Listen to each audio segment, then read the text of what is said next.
shadows loom, we plant a seed.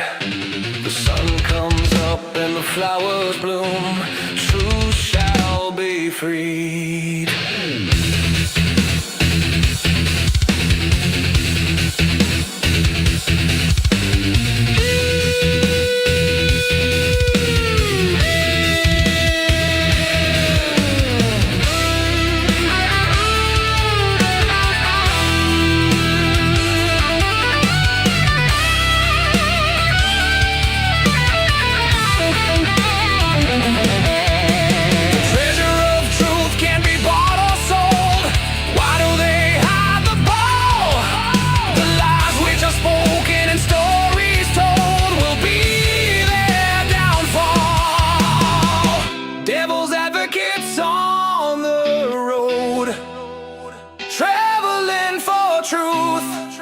A journey unknown, from ocean sides to the center lines, we'll find the answers never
can't be bought or sold. Why do they hide the ball? The lies which are spoken and stories told will be their downfall.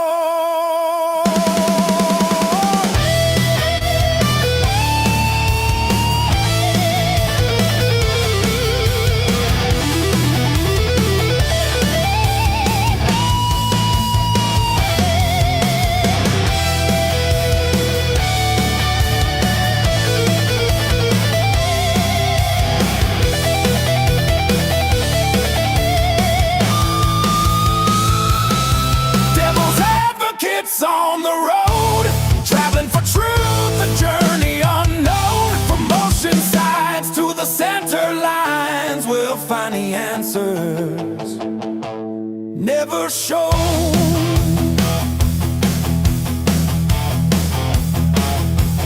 Never shown.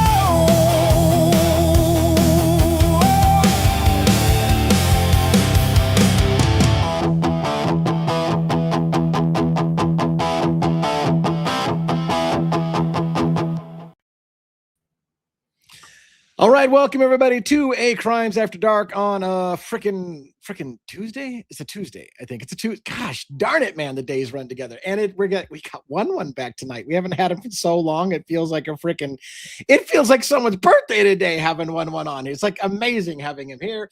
We're excited to have him back, and I know that he has a monologue prepared. However, I also am kind of doing a monologue, and I apologize if some of my monologue steps on his monologue because we don't compare notes before we get started. So let me pull this off the screen so I don't have that over my name. Let me tell you a little bit about what's going on and what we're going to talk about tonight.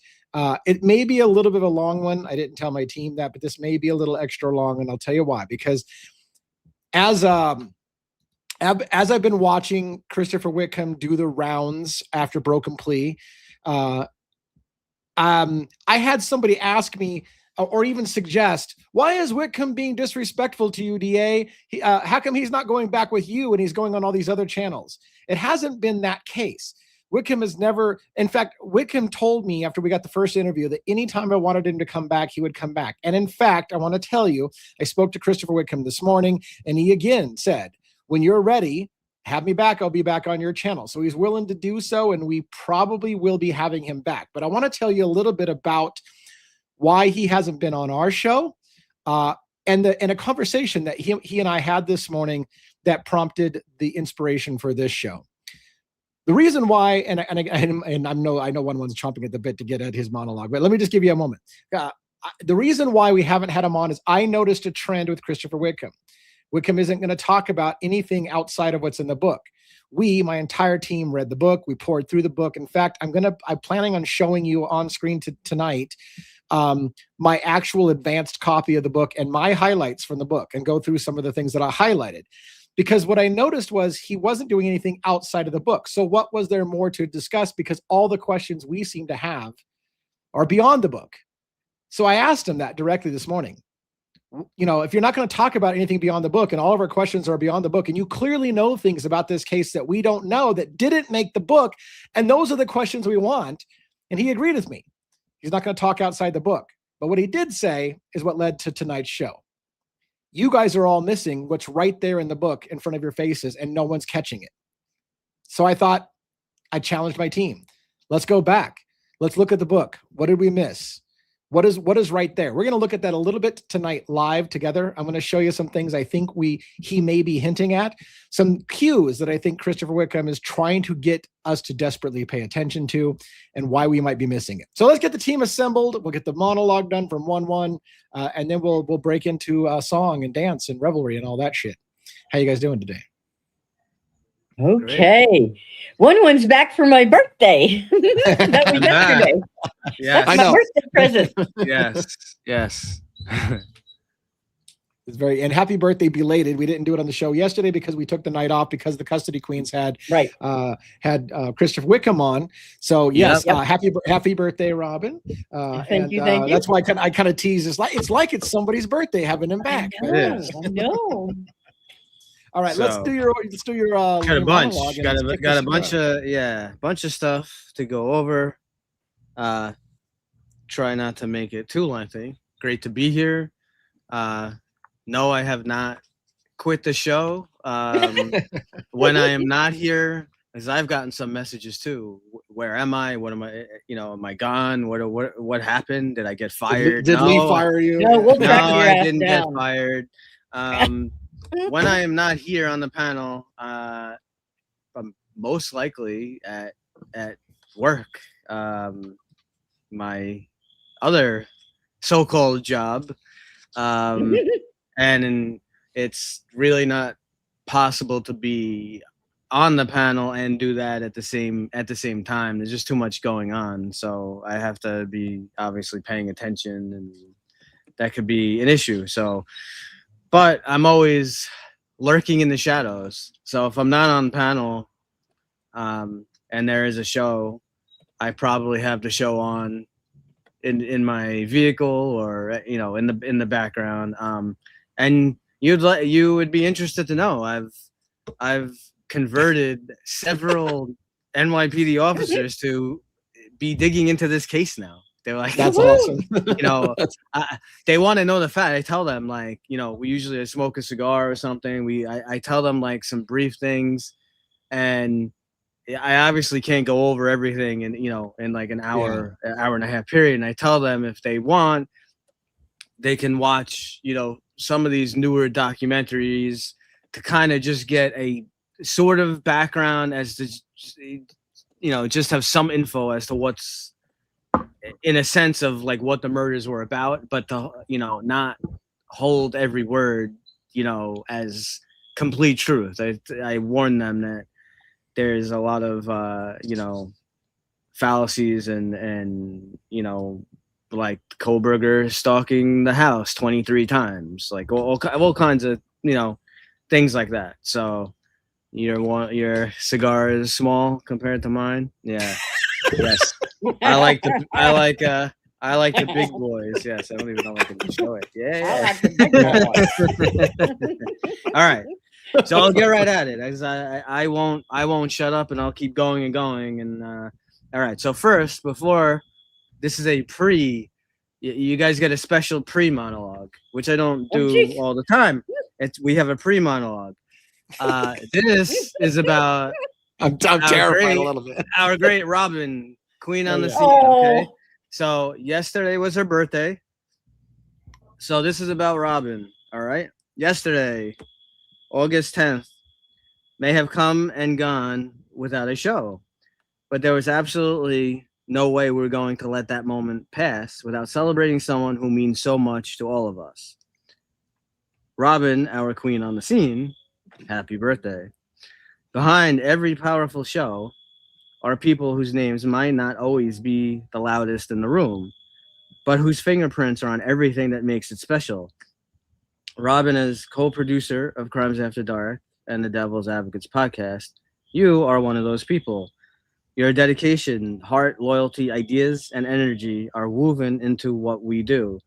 You help keep so dark. I'm sorry. You help keep the wheels turning when nobody sees the work happening. You bring something to this team that cannot simply be replaced, because what you contribute goes far beyond the title. You are part of the heartbeat of these shows. Through the dark cases, the difficult conversations, the laughter behind the microphones, the late nights, the planning, the chaos, and all the moments nobody outside our circle ever gets to see, you have been there. And we want you to know something today. You matter to us tremendously, not just because of what you do, because of who you are. You are family to this strange, passionate, crime-obsessed crew of ours. You bring strength when it is needed, laughter when things get heavy, and a presence that has become an important part of the identity of Crimes After Dark and Devil's Advocates. So even though the microphones were silent on your actual birthday, August 10th, our appreciation for you certainly wasn't. Today, we're turning them back on for something far more important than another case. We're celebrating you. Robin, may this next chapter bring you happiness that catches you by surprise, opportunities bigger than you imagine, countless reasons to laugh, and the kind of memories that remind you just how loved and appreciated you truly are. From all of us at Crimes After Dark and Devil's Advocates podcast, happy belated birthday, Robin, Queen on the Scene. Thank you for standing beside us. Thank you for believing in what we're building. Thank you for everything you do when nobody is watching. And most of all, thank you for being you. The Queen isn't late to her birthday celebration. The celebration simply wasn't complete until the whole kingdom could be there. We love you, Robin. Long live Queen on the Scene. Oh, thank you so much. Stop that. Thank you. Very No, cool. thank you. That means the world to me, guys. Thank you so much, 1-1. That was beautiful. Thank you. Don't even ask me to sing, but Right. in my Well, heart, I did. sang happy birthday. I- You I did. sang You did. yesterday. Yes, I he did. did. He sang Yeah, his yeah. keys yesterday. So thank you. That was so sweet. Yes. Thank you. All right. So let's All get right, your now we monologue. get to the real Yeah. monologue. Is it good to be alive in the den on a Tuesday night? Hell yeah. Jackson, Juliana, my beautiful wife, love you guys always. Tonight on Crimes After Dark, the Bryan Kohberger case is back in motion. More than a year after pleading guilty to the murders of Madison Mogan, Kayla Gonzalez, Santa Kernodle, and Ethan Chapin, Coberger filed for post-conviction relief on July 27, 2026, asking to withdraw that plea and alleging ineffective assistance of counsel, coercion, false promises, and the withholding of evidence he believes could have affected his decision to plead guilty. And since that filing, former FBI agent and Broken Plea author Chris Whitcomb has sat down for 2 lengthy interviews. What makes these conversations interesting is not simply what Whitcomb believes, it is that many of the expert reports and documents unsealed after the plea now appear to overlap with issues he was already raising in his book. Wickham himself says that those newly available documents allow the public to see where some of his information came from and why he keeps returning to one particular area of 1122 King Road, the common areas of the second floor. Wickham points repeatedly to the prosecution's own blood spatter analysis, describing most of the bloodstains in those common areas as being diluted with an unknown substance. He is careful not to call that proof of a cleanup. Instead, he says something somehow interacted with or altered those stains, while the blood inside the 2 murdered bedrooms did not show the same characteristic. And according to Wickham, once you start asking what happened in that common area, you immediately run into questions about the timeline, movement through the house, and potentially whether one person could account for everything investigators found. What Whitcomb goes further in these interviews, he says he personally viewed body camera footage from inside Kaylee's bedroom that has not been publicly visible in full. According to Wickham, Murphy was on the bed and the sliding glass door leading to the balcony appeared closed behind the curtain. That becomes significant when you combine it with the later discussion about Murphy's whereabouts, the reported barking, paw prints on the balcony, and the unresolved question of exactly where the dog was during the murders. He also says investigators followed up on more than 5 people whose names surfaced through the actual investigation, not merely anonymous tips, and that there was physical evidence significant enough in some instances for police to obtain DNA or fingerprint exemplars. Wickham does not identify those people, and that does not mean they were involved, but it is much more complicated investigative picture than the public narrative sometimes suggests. Then there is the question hanging over both interviews, one killer or more than one. Wickham does not claim he can prove multiple attackers, but he openly says that in his opinion there is substantial evidence that raises that possibility. He questions how the different inquiries, the separate struggles, the movement of blood through the house, the absence of obvious blood tracking across horizontal surfaces, and the extremely compressed prosecution timeline all fit comfortably into a one-person scenario. And that brings us directly back to Coberger's new petition. Coberger is now claiming that information involving the hair associated with Ethan Chapin along with other allegedly exculpatory material, was not properly communicated to him before he entered his plea. Wickham says some of these issues, including the hair evidence and concerns surrounding the knife sheath chain of custody, were discovered extremely late in the defense process. But there is an important wrinkle we need to talk about tonight. Because while the petition and Wickham's interviews make that hair sound potentially explosive, later reporting indicates that at least one hair from Ethan's right hand was examined by a defense expert and found to be morphologically consistent with Ethan Chapin's own hair. That doesn't automatically resolve every question Wickham raises about the evidence, but it absolutely changes how that particular claim should be presented. So tonight, we're separating three things: what the documents actually establish, what Chris Wickham says he personally saw, and what remains interpretation or speculation.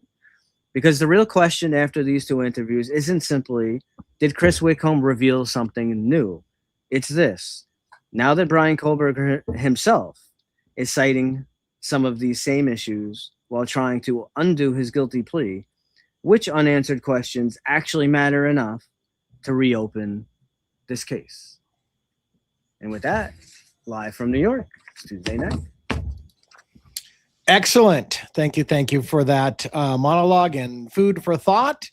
Yeah, and golf. He's always like a golf clap. I didn't even hear it. So let me summarize a little bit about what I think is going on, and then we can go back to the book Broken Plea. And I've got my advanced copy again with highlights. I feel like there's two chapters in particular, chapters 3 and 4, that we might want to focus on. I don't know how far we'll get through it. I also have the crime scene photos pulled up again from the ISP doc dump. That was like 2,790 photos. So when the book starts talking about what you see in the common area, we might be able to pull that up and look at it in person. So let me explain to you what I think Christopher Whitcomb and what I was talking to him about when I said, look, if you're not going to talk outside the book, then what is there more to say? Like, if you go back on an interview and you just say, read the book, it does nothing. And that's not, I'm not trying to be harsh with Christopher Whitcomb. Like, I'll tell you this. I called Christopher Whitcomb, or I reached out to him to say, can I ask you a question off the record? And I did ask him that question off the record, and he did answer the question off the record. And because it's off the record, I'm not going to share it with you. But that's what prompted the discussion about, well, I might want to have you on my show, but I don't know what to ask you if you're not going to cover the book. And he said, everyone is missing what's in that book. And I want to take you back to the first interview we had with Christopher Whitcomb. You guys remember one of the first things when we read the book, I think all of us collectively as a team, when we got to the part about the clump of hair in Ethan's hand, we all shit a brick. We're like, like, that's how the book's going to start. Like, Ethan ripped somebody's hair out of their hand and had it right. And yet, when I started the interview with that, thinking that's the bombshell, he's like, okay, whatever. If you want to start with that, we can.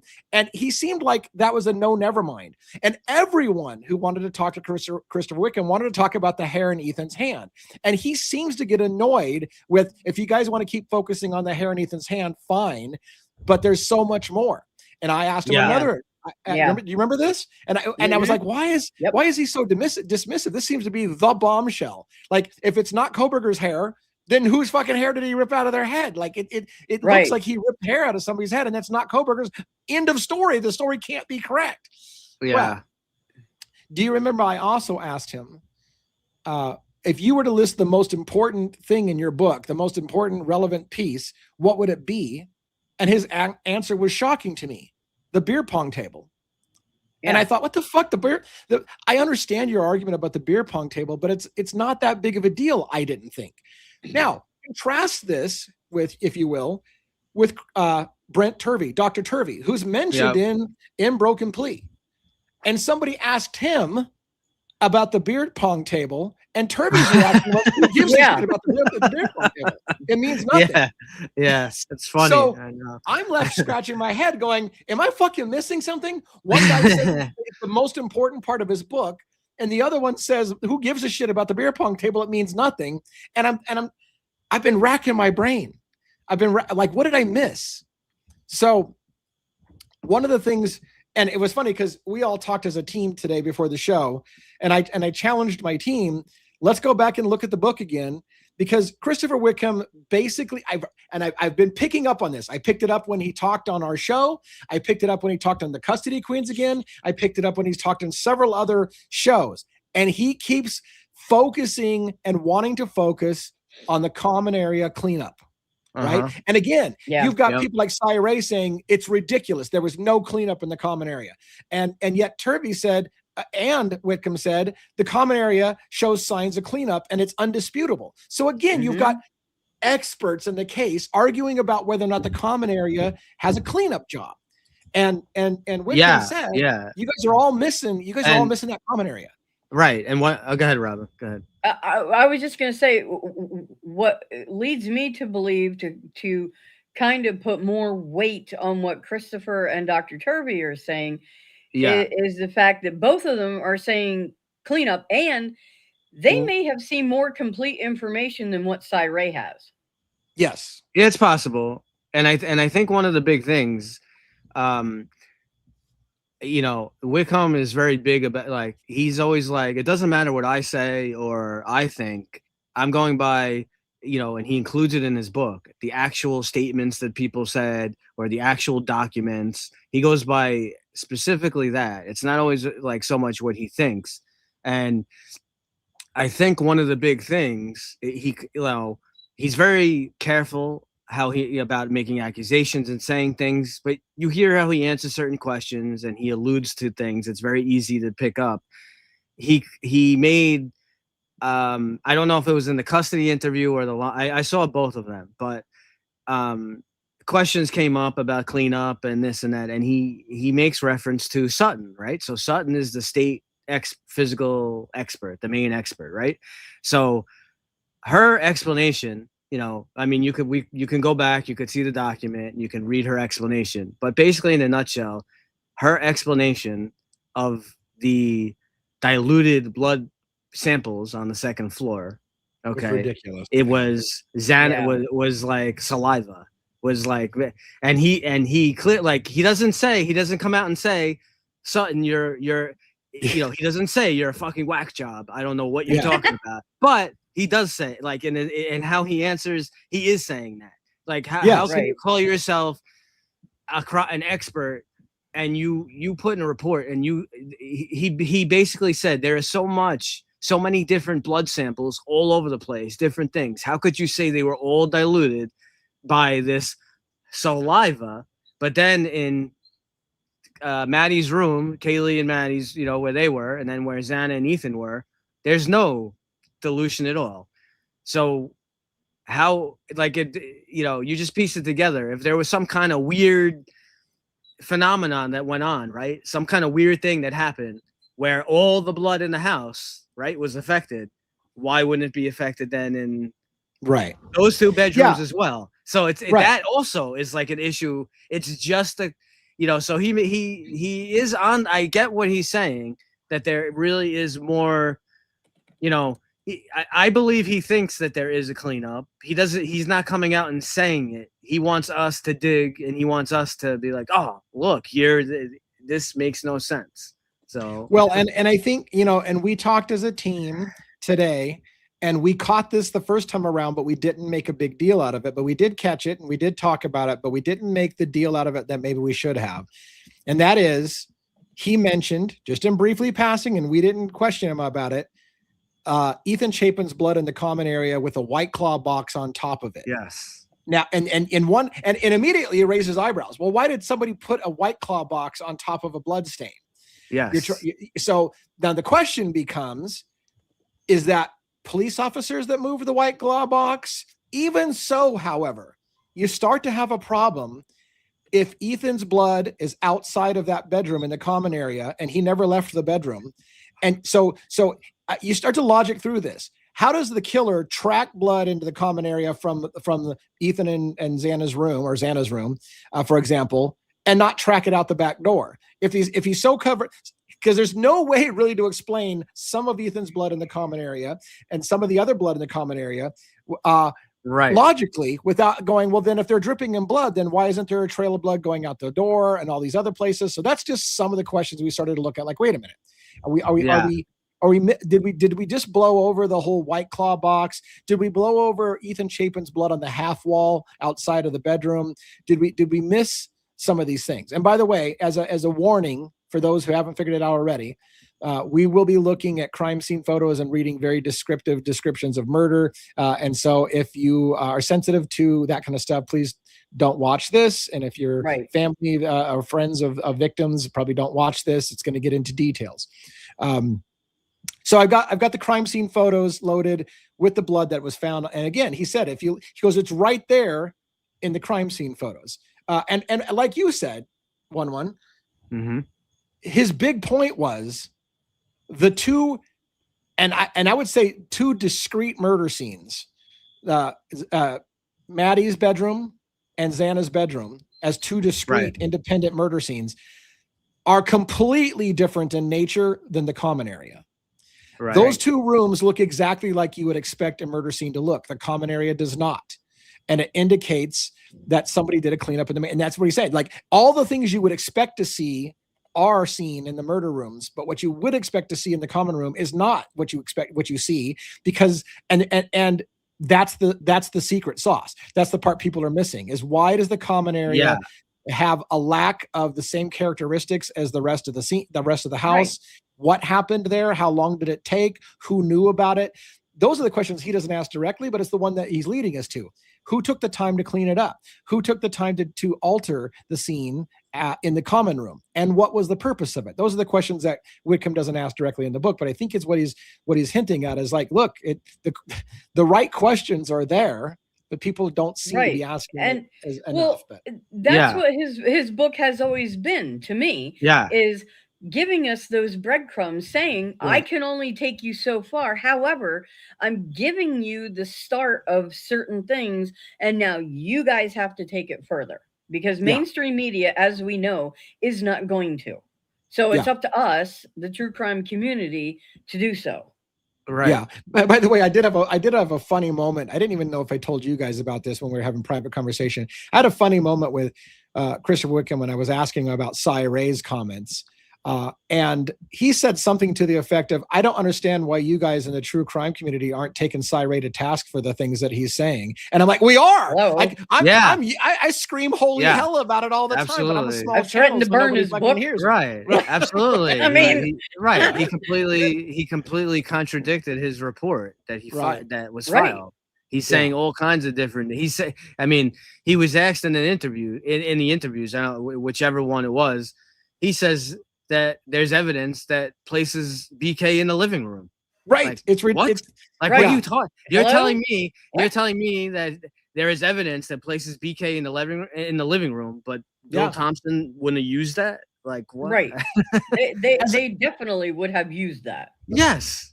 What's interesting as well, by the way, is Dr. Turvy has a TikTok channel, and he had a video that was just showing clips of articles showing about how cell phone data and the CILI, whatever reports and stuff, can all be misleading, and that people have been exonerated because law enforcement doesn't read it properly, or they use it improperly to convict people, and then they get overturned convictions because they're trying to do things. Like, he didn't say this, but they're trying to do things like, I can place them on the couch when you really can't.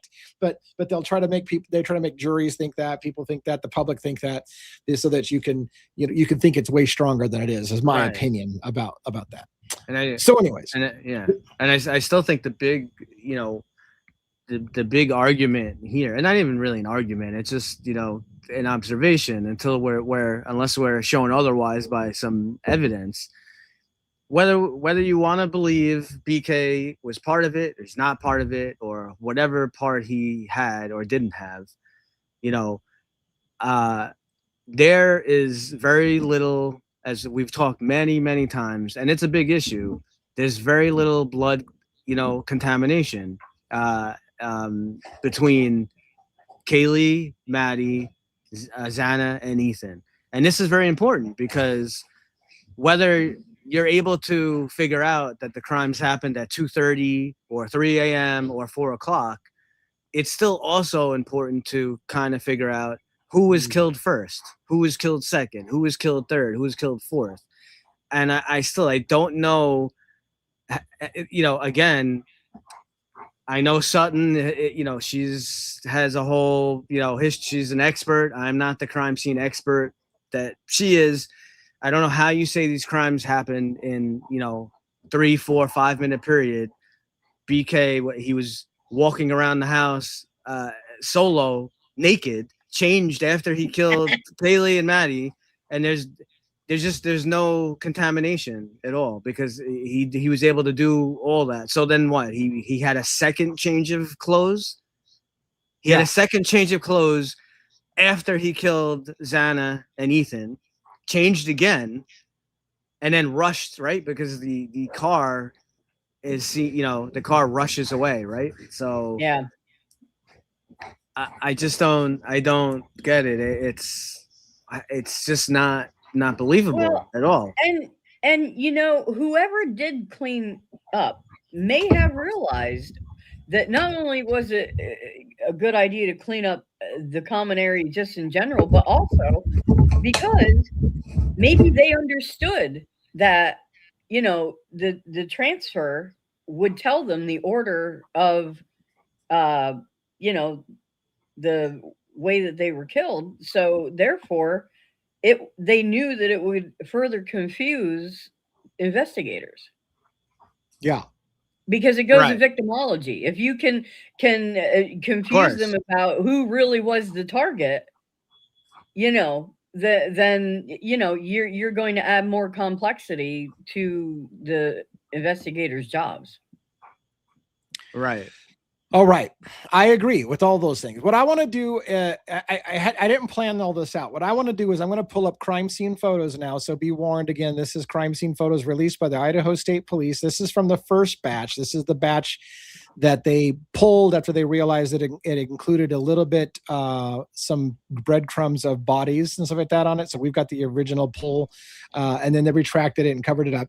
The purpose tonight isn't to show bodies, and even if you saw it on screen, you wouldn't know that you saw it if you didn't know. Like even if I accidentally show that picture, or the pictures, you won't see it unless you know what to look for. So I won't highlight it. But what I do want to do is I want to walk you through the house a little bit pretty fast. And then I'm going to, and so I probably will look at some of the bedrooms as well. But then we'll go to the document, which is Broken Plea. And we're going to go read through so I want you to see it with your eyes first. And then we're going to talk about the book. And when we need to, you guys in the audience that are watching, tell me if you're like, hey, wait a minute, can you go back to these images or whatever? I realize it's probably not going to be easy for you to see what image number. We're going to flip through those fast, but at least if you saw something that you want to go back and look, we'll consider that as an option. All right. So let me, I hope you understand what I'm going to do here, but hopefully it'll make more sense when I get this on screen. All right. So this is the main floor in the parking lot area. As you come in, you immediately have this staircase leading up to the second floor. So let's make sure we understand terminology, right? So the first floor, this has got 2 bedrooms and a bathroom down here on this floor. Staircase leads up to the common area. So when Christopher Whitcomb is focusing a lot on his book, chapters 3 and 4, which we're going to spend some time with, about what happened in the common area, that's up this flight of stairs. Okay, so make sure you understand this. I want you to also pay attention to the beer cans or these 2 cans that are against the wall, because one of the things I'm going to focus on, you're going to need to reference. That's an orange can and a blue can on these steps over here, and that's going to be important in a minute when I show you. So here we go. This is a copy of the search warrant for the house, and we're walking now on the outside of the house. This blood outside the house, I will tell you, this is the relative position of Xana's bedroom. So. Yeah. presumably this is, and again, presumably this is where Ethan Chapin was laying against the wall and significant amount of blood had poured off. And in theory, that would be, I feel, consistent with, now I know people have argued that that's not blood, it's paint, and it wasn't, and I don't know, but I will tell you from the crime scene photos, this is where I believe Ethan was laying against the wall in the bed, and that would be consistent with where I'd expect to see that, just for what it's worth. Do you guys disagree with me, or do you guys? No, I agree. I don't think it's paint. Yeah, I don't think it's paint either. Here's some infamous footprints coming out of the house. That's caused all kinds of problems. Again, I'm just going to step through these photos relatively quickly. All right. When we get into the house, this particular swab, I don't know where that's at. Well, it's right here outside. This is the same.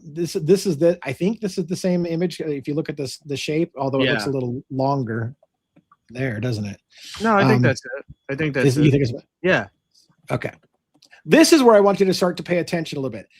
This, from what I understand, over here is the common area. This is the staircase leading down to that first floor that you came in that had the search warrant on the stairs.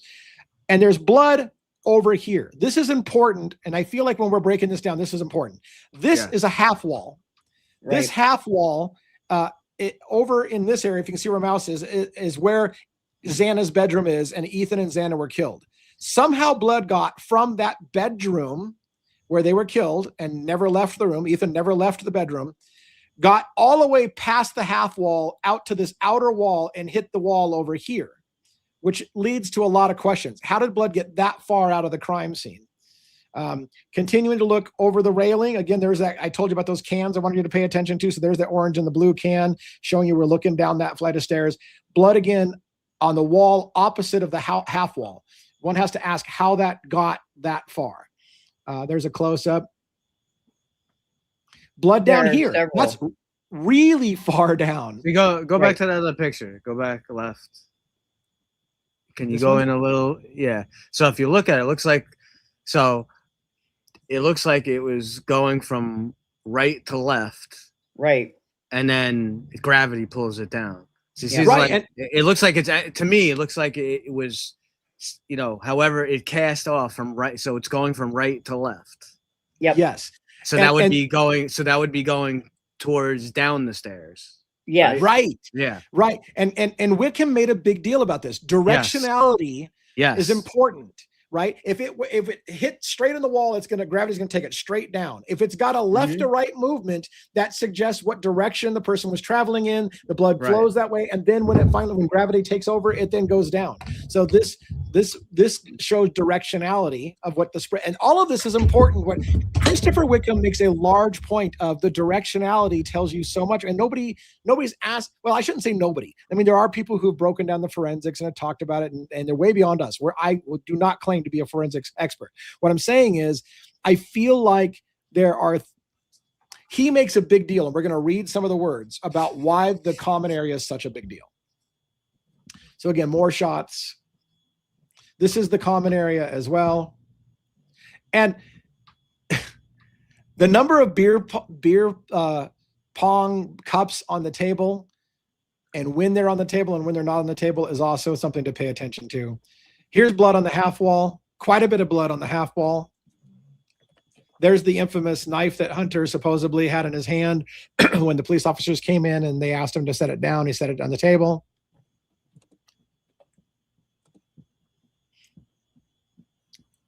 I believe this is going up to the third floor, I think. Is it? And there's blood on the banister. Now we don't need to spend, and this is the switchback. So this is up here at the top of the stairs would be the third floor, then a switchback, and you come down to the ground floor. And so there's blood on the banisters and on the wall up here as well, leading down. And again, directionality, you can see directionality left to right, and then gravity takes over.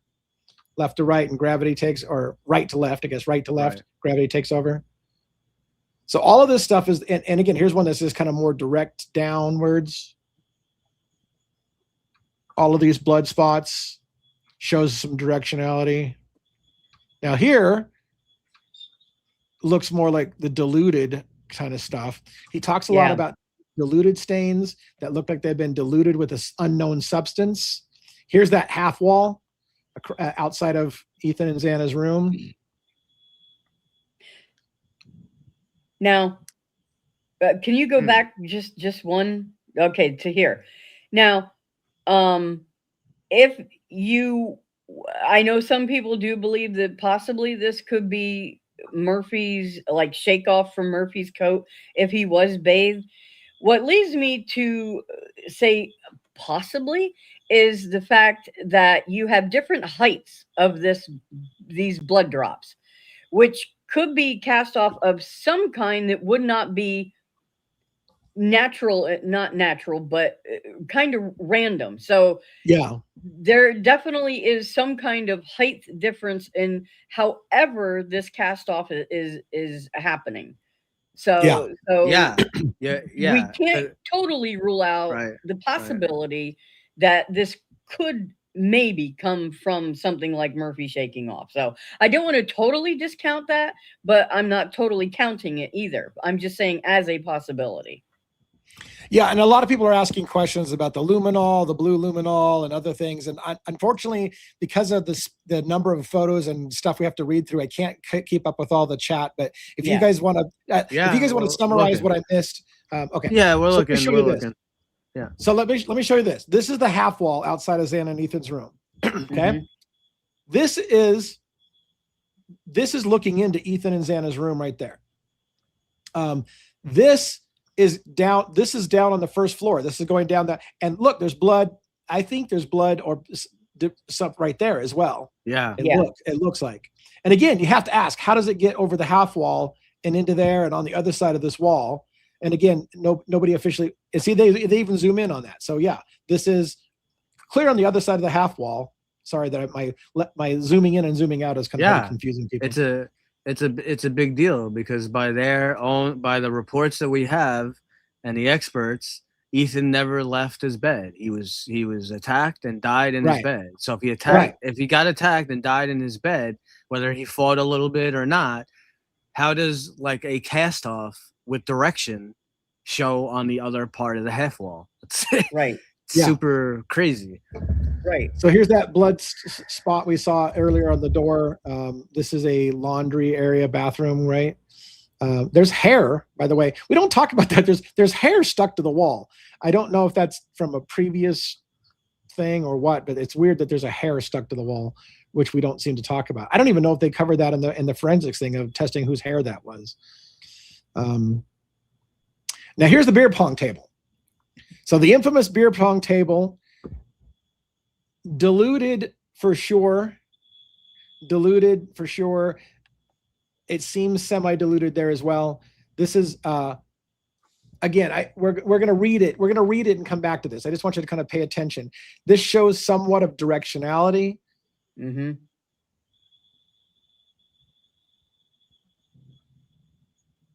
Now we're looking in the bathroom, or not the bathroom, the kitchen. I mean, the kitchen. Somebody needs to clean that shit up. So there's some blood on the floor in the kitchen.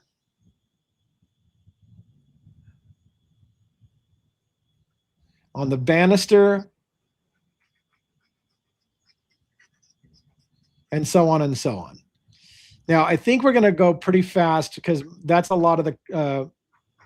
now, again, these are outside the half wall. So they spent a lot of time photographing the half wall. This is still in the common area here.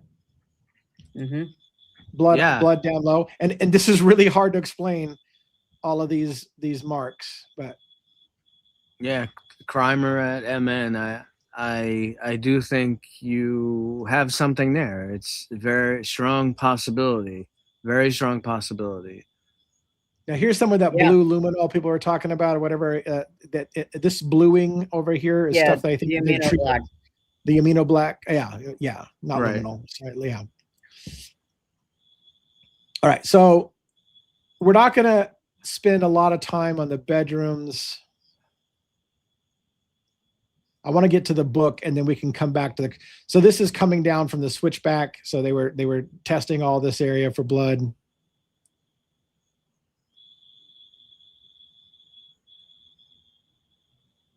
down the stairs, sliding glass door area.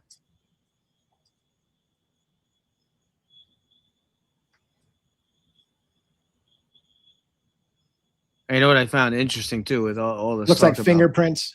Yeah. all this talk about blood. When Christopher Whitcomb was asked about the whites and that blood at the whites, and he himself said he couldn't believe, some of the stuff didn't seem to really be followed through or didn't have a good enough explanation in his opinion. Right. All right. And then, so this looks like look at this. This looks like a giant puddle of the amino black kind of stuff. I don't know why it's been mopped up, but it looks like there's staining on the floor from where it used to be. Some of it hadn't been cleaned up. I'm not sure exactly how to explain that either. A lot of it used here.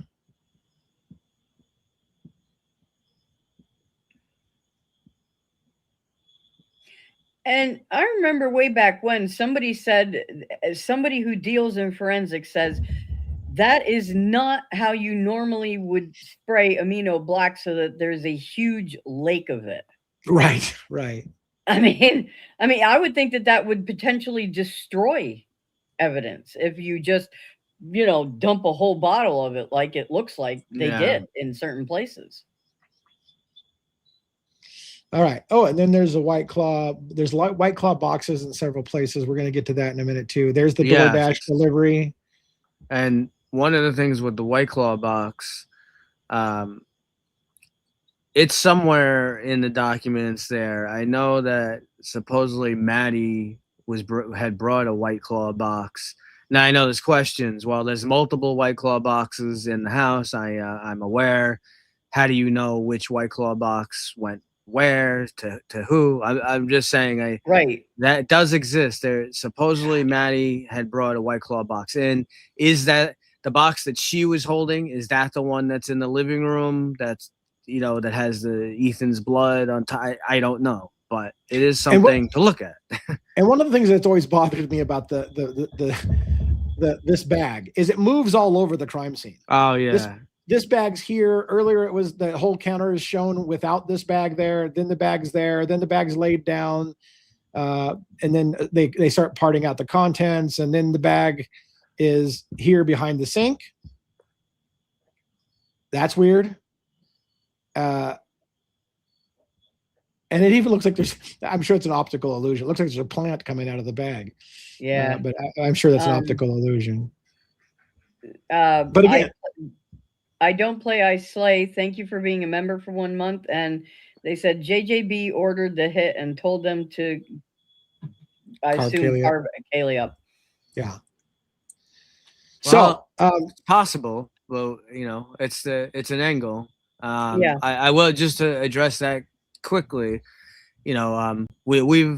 We've mentioned some of the drug stuff on here. You can't escape, and even Wickham will cover stuff that's in his book and in the documents, but you can't escape from the fact that early on, almost every interview that we hear now from these sorority girls or people that went to the parties or friends, every question somehow leads with somehow getting to some kind of information about a cocaine dealer or where did they get the drugs from. Yeah. So it's just very interesting. Which don't make it into the reports. All the talk about the drugs are not in the report. Right. Anyways, and it's not in the report. I want to point out some of these stickers they're putting on the wall. Yeah. Again, this is the half wall. I find this sticker weird. I would like to zoom in on it. It looks like it's got like one of those blue arrow flags, like it's showing directionality. That would be funny if it did, because can I zoom into that?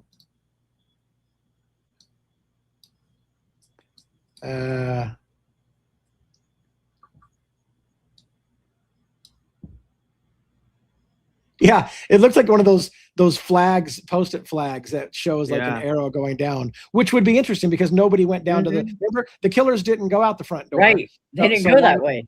They didn't go that way, which makes me curious about that. But anyways, we'll go. Here's some more diluted type stains. They didn't go out that way, but that is the door that was supposedly left open all night.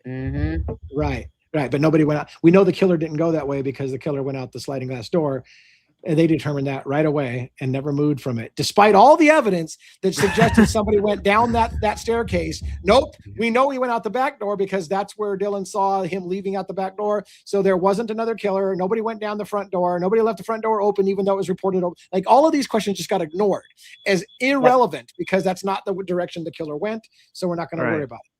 All right, let's read from the book a little bit. So this is my markup copy. I'm going to read every word until we get tired or we realize because I think it's really important to cover some of the details. So this is direct reading, but we will. So it's right out of the book. It is an advanced copy. So whether or not some small sentence got changed, I highly doubt it. I'm pretty sure this is the actual version that made it to print.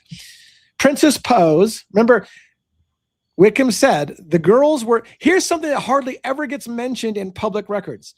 The girls, Maddie and Kaylee, were posed together. That was the words he used. And what looked like a princess pose, that Maddie was posed next to Kaylee in a way that suggested someone posed the body. And that's a huge thing. If you take time to pose the body post-mortem, that's even less time you have to get out of the house because you're arranging the bodies to send a message. And he said they were posed. But is he right? Let's read. Whoever said a picture's worth 1,000 words did not work in law enforcement. Despite staggering cache of photographs and hours of body camera video in prosecutor Bill Thompson's file, there are few written documents offering summation. Some might argue that's a good thing because the Supreme Court's 1964 Brady versus Maryland ruling mandates discovery of all evidence be given to the defense, but does not require assistance in sorting it out. This is the big one. They gave Ann Taylor a shit ton of stuff, and not only was it not sorted, but it was missorted. So that's what he gets to. Prosecutors are allowed to dump huge caches of information at the last possible moment with no formal organization or reference, forcing defendants and their attorneys to play catch up all the way to trial. It's ridiculous. There should be a change in that. I don't think the prosecution has to do the case for the defense. You know, they're not going to say, you should look at this. But you need to give them sufficient time. But I mean, just, and then when deadlines are, not upheld to, this falls on the judge. The judge has to be like, either you either go by this deadline or this shit gets thrown out and you can't use it. That's it. Yeah. And Ann Taylor multiple times said she needed a continuance because she couldn't she even cited statistics on the lane, like the Library of Congress has less shit to go through than I've been dumped. It would take a whole team of people to go through and years to get through this discovery. And Hitler said, too bad. You're not getting any more time. And Ann Taylor replied, I cannot effectively defend my client if I don't have a continuance. And he said, no, that's a grounds for appeal. We'll set that aside for now. Yep. This is a distinct advantage for the state, of course, because they control the timeline and the narrative. Prosecuting attorneys typically have huge resources at their disposal, everything from local, state, and federal agencies with high-tech labs to subject matter experts and grand jury secrecy laws that shield their work from the prying eyes until the moment they make arrests. The accused in the Coberger case was an indigent student with a public defender who left her Latah County position to avoid what appeared to be a conflict of interest restriction due to a client list that may have included 2 of the victims' mothers.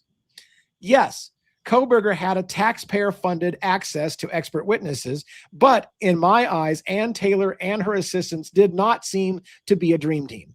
Much of her experience involved low-level drug charges, DUIs, and the occasional assault, because Latah County, Idaho, has one of the lowest crime rates in a state with one of the lowest crime rates in the nation. She had never defended a death penalty case. So stick that in your memory bank.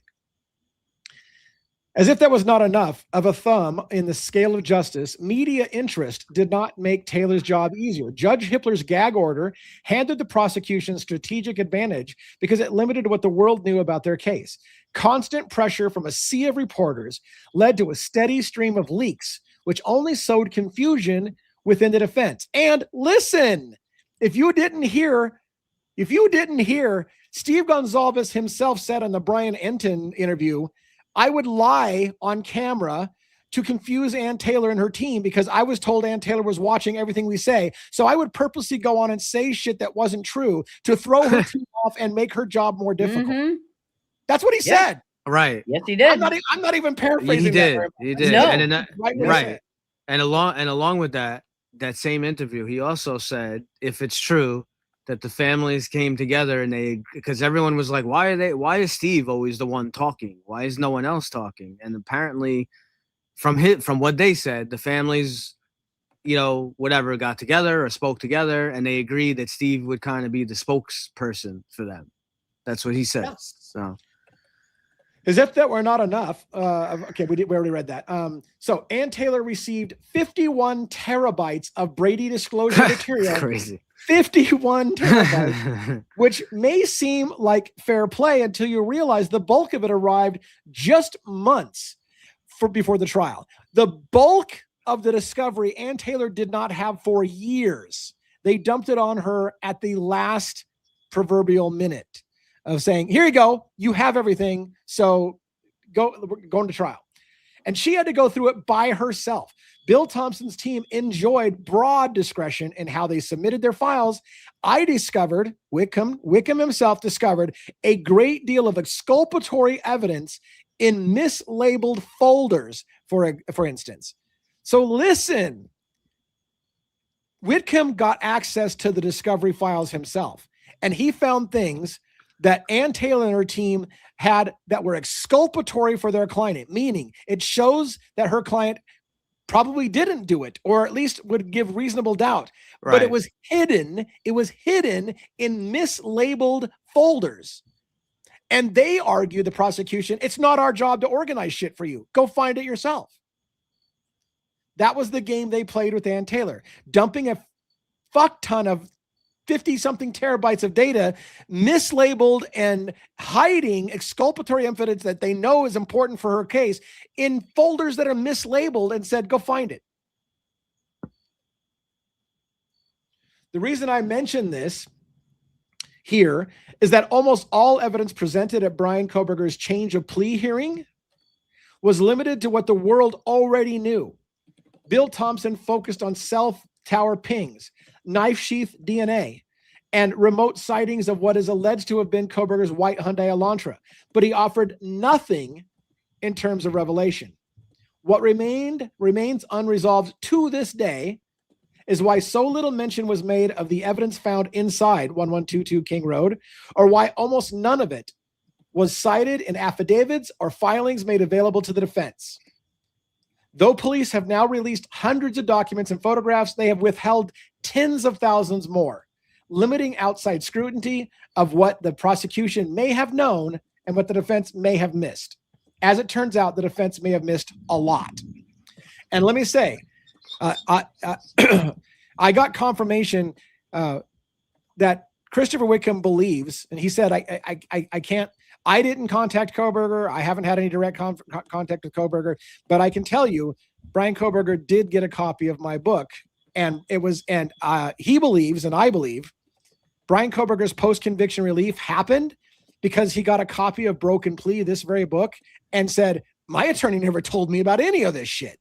Yeah. And that led to the thing, because Ann Taylor wasn't informing her client that they had a bunch of exculpatory evidence that makes it look like he didn't do it. She withheld that from him. He had no idea about major exculpatory information. Think about this for a minute. Yeah, how does your attorney not tell you? How do you need to hear it and read it in a book to find out that there was all kinds of evidence your attorney never talked to you about?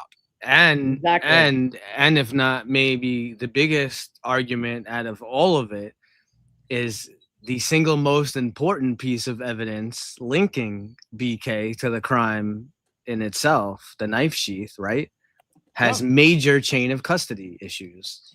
And Nini, you're right. Bryan Kohberger used the words broken plea in his pencil written PCR, post-conviction relief. He said something about a broken plea, and that phrase is very, very clever. It was letting people know he had read the book Broken Plea. All right. What's the banging? Who's banging? Yeah. Must be 1-1. Oh, Something. 1-1. All right. Might have been As I looked through the massive amount of information, it appeared to me that the majority of the prosecution's work was on hard drives that still have not adequately been probed. Even the most experienced criminology would find it daunting to know that Ann Taylor's workload included files containing hundreds of thousands of cell phone calls, social media feeds, text change, selfies, email and Snapchat entries, motor vehicle registrations, and other intimate details subpoenaed from dozens of persons of interest who may or may not have had anything to do with the case. Thompson's files included digital wilderness of esoteric DNA analysis protocols, Amazon purchases, Google searches, financial record inventories, data dumps from what seems like a bottomless pit of anonymous sources. Police went so far as to analyze the computer modules of the victim's cars, grocery receipts from Coberger's trash, and hundreds of tips involving a rogue gallery of potential suspects, none of whom were ever charged. If Ann Taylor had the time and the staff, perhaps she could have built a proper defense from what she was handed. But even reading one page a minute, it would have taken years just to peruse it. The magnitude of this investigation and Thompson's claims would have been open to scrutiny at trial, of course, but there never was a trial. So again, we haven't even got to where he's laying out some of the hard evidence. So maybe I'm going too slow, but I think some people have never read the book, so I think it's a good recap for people. Yeah, it's good. It's good stuff. Not only was the public denied access to exculpatory evidence, as is standard when there's a plea deal, but they were never even told it existed. The public didn't even get told exculpatory information existed. Fortunately, all that has changed. All that has changed. Based on leaks from conscientious sources, we now know that on September 27th, 2023, Bill Thompson's office reached out to a Memphis-based criminologist named T. Paulette Sutton for help with forensics analysis. What Sutton found saves us months of investigation because she lays out the strengths and the flaws of the prosecution's case in a single, well-organized, precise, what is that word? Yeah, it's like a fucking French word. Well, known as precis. That's got to be how it's pronounced. As Sutton wrote in the introduction to her 64-page report, which was part of the Brady file in this case, on November 6th, 2023, I received a Seagate 1 terabyte portable storage device from Latah County Prosecuting Attorney's Office via FedEx Ground. The storage device was password protected, and the password associated with this hard drive was sent via a separate email from Mrs. Jennings on October 31st, 2023. We know from her report that the Seagate drive included imagery taken in and around 1122 King Road within hours of the murders, as well as autopsy photos, surveillance video, drone camera recording, and by the way, people keep asking me to go after the drone camera. Has anybody seen drone camera recordings? No. I'm sure somebody's requested it. I would think so. I haven't seen any yet. Selfies, social media pics, and screenshots downloaded from a wide selection of phones and devices. We know that information provided to Sutton forms a detailed composite of what police found in the immediate aftermath of the crimes. It forms the blueprint of their investigation. It is the spine of the case. And that's why he's breaking into, and here's what her report says, and here's why it's got a problem. So this becomes, again, an argument between two experts. It's going to become Dr. Turvy versus Sutton and a little bit of a fight over what they saw in the crime scene. Some of which, in my opinion, is ridiculousness on Sutton's part. Like, for example, well, the diluted stains could have come from Xana's saliva and snot. Really? You can dilute the stains from a victim who didn't even come out into the common area, and her saliva happened to hit all the same spots where all the blood fell. Right. It defies it's logic. Ridiculous. It's ridiculous. But it was a sentence in a report that looked like, oh, okay, it was your saliva. So on December 21st, 2023, I traveled to Idaho and examined the residence at King Road, Moscow. At the time of my examination, all the physical contents, all areas of bloodstaining had been removed. So when Sutton arrived, all of the contents had already been removed, the bloodstaining. So she's going off of photographs and things like that. Dismissing for a moment that the prosecution's primary criminology likely never got access to actual physical evidence, She just saw photos and stuff like that. We will focus on 9 individual caches of photographs taken exclusively by the Moscow Police Department and the Idaho State Police. Files listed in Sutton's report contain approximately 3,280 crime scene photos. By the way, the dump that we were looking at was 2,000 something photos. So this is not even the same dump that they were looking at. As well as body camera videos from Officer Nunez. She lists 1,471 autopsy photographs of Chapin, Gonzalez, Mogan, Kernodle, as well as 1,697 photographs specifically related to Bryan Kohberger. Though Sutton's report summarizes what police found at the crime scene between November 14th, 2022 and January 27th, 2023, it represents a relatively small sampling of the entire file. The most important thing is that the report offers us a glimpse into the information that Thompson had access to in the months leading up to Coberger's change of plea and what Ann Taylor apparently did not have. Before we get into the particulars, we should revisit the concept of confirmation bias. At the time Sutton was hired to evaluate critical forensic evidence, Coberger had already been charged and arrested. By the time she filed her report on August 29th, 2024, a date has been set for trial. If the intention among prosecutors was to seek objective truth, Sutton's appearance seems a bit late in the game.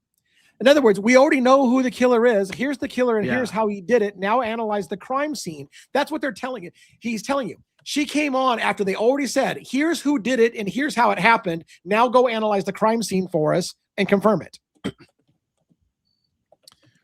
One might surmise this report is a bit more about validating Bill Thompson's narrative than looking for unresolved leads. What the hell's going over there? You're Jesus. Sounds like things are falling over. And looking for something. Well, quit it. Whatever. Just kidding. Whatever his intention. Stop it. Whatever his intention, we now have his files, meaning we can assess them with zero bias in terms of guilt. Authors are not bound by gag orders or any of Judge Hippler's onerous rulings.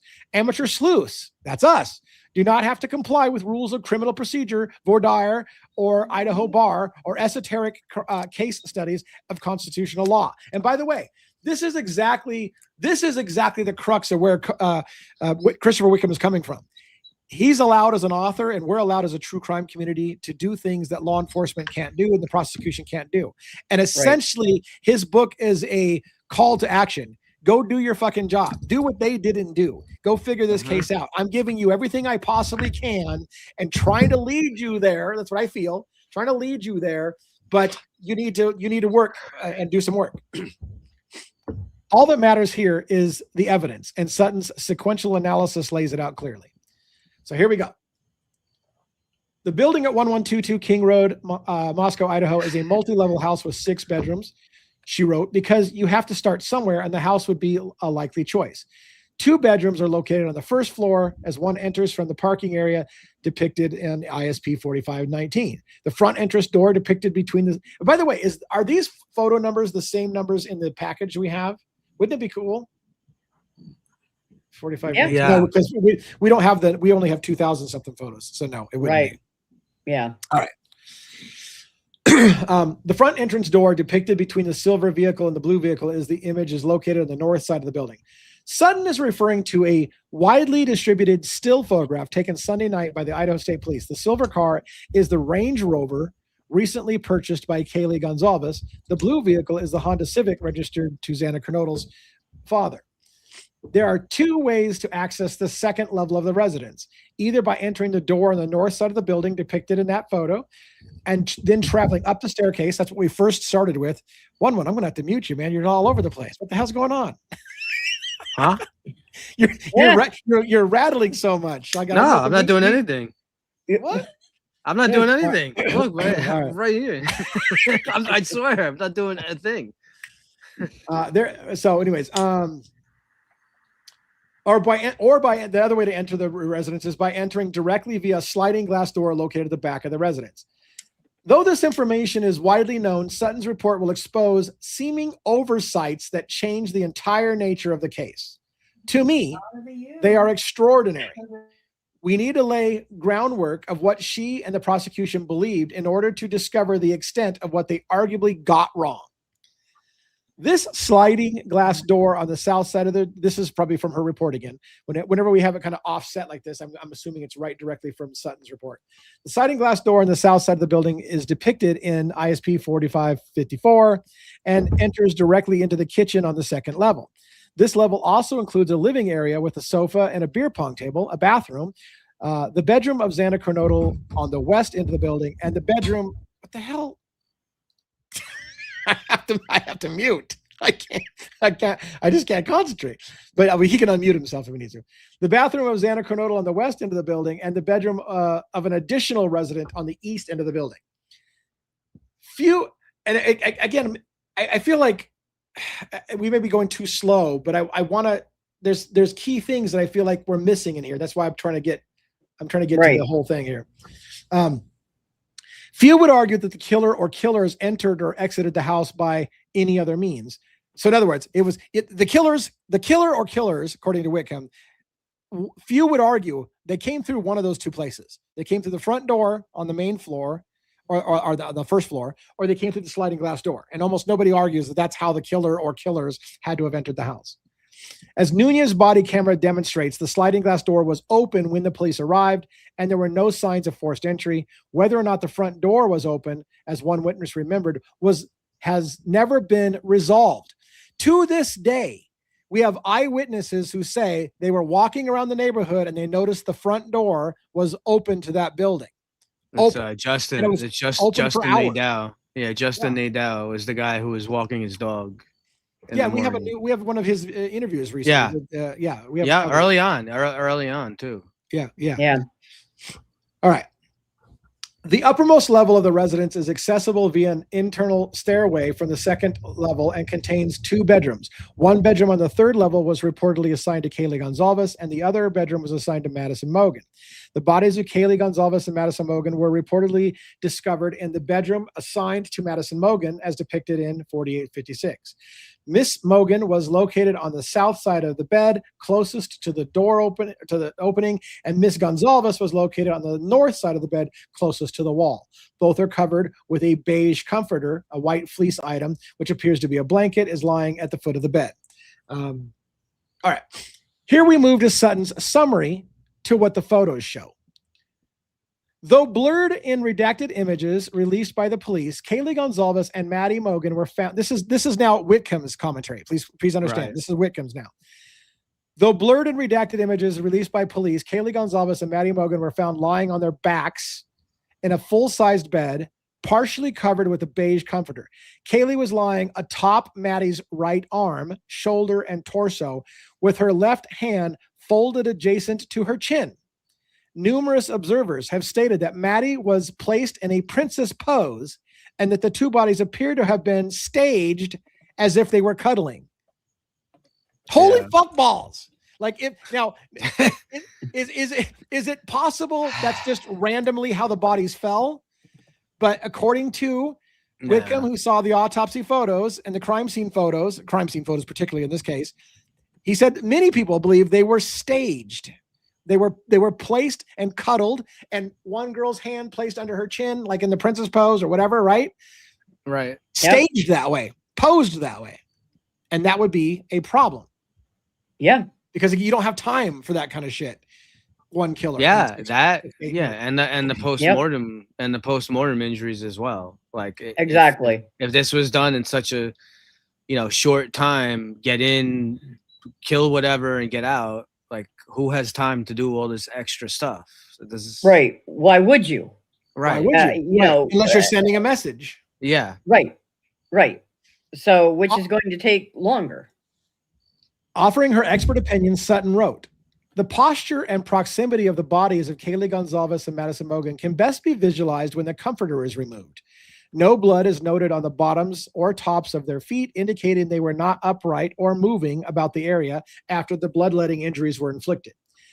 She uses," this is back to Whitcomb's comment, "she uses a series of gruesome images to make her point. Kaylee was found in tartan pajamas, that's a color, tartan, I guess, with her legs spread, wearing an athletic sock on her left foot and a second sock beneath her right calf.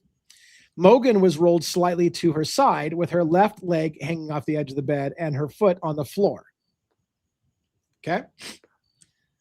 Going back to Sutton's report, the blood visible on the bottom sheet is limited to the upper portion of the bed sheet at approximately chest level. According to their respective autopsy reports, no bloodletting injuries were reported below the waist or the backs of either of Miss Gonzalez or Miss Mogan.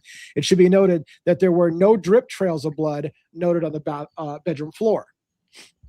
Now, that's interesting. No drip trails of blood. The killer killed these people immaculately, apparently, covered him. Right.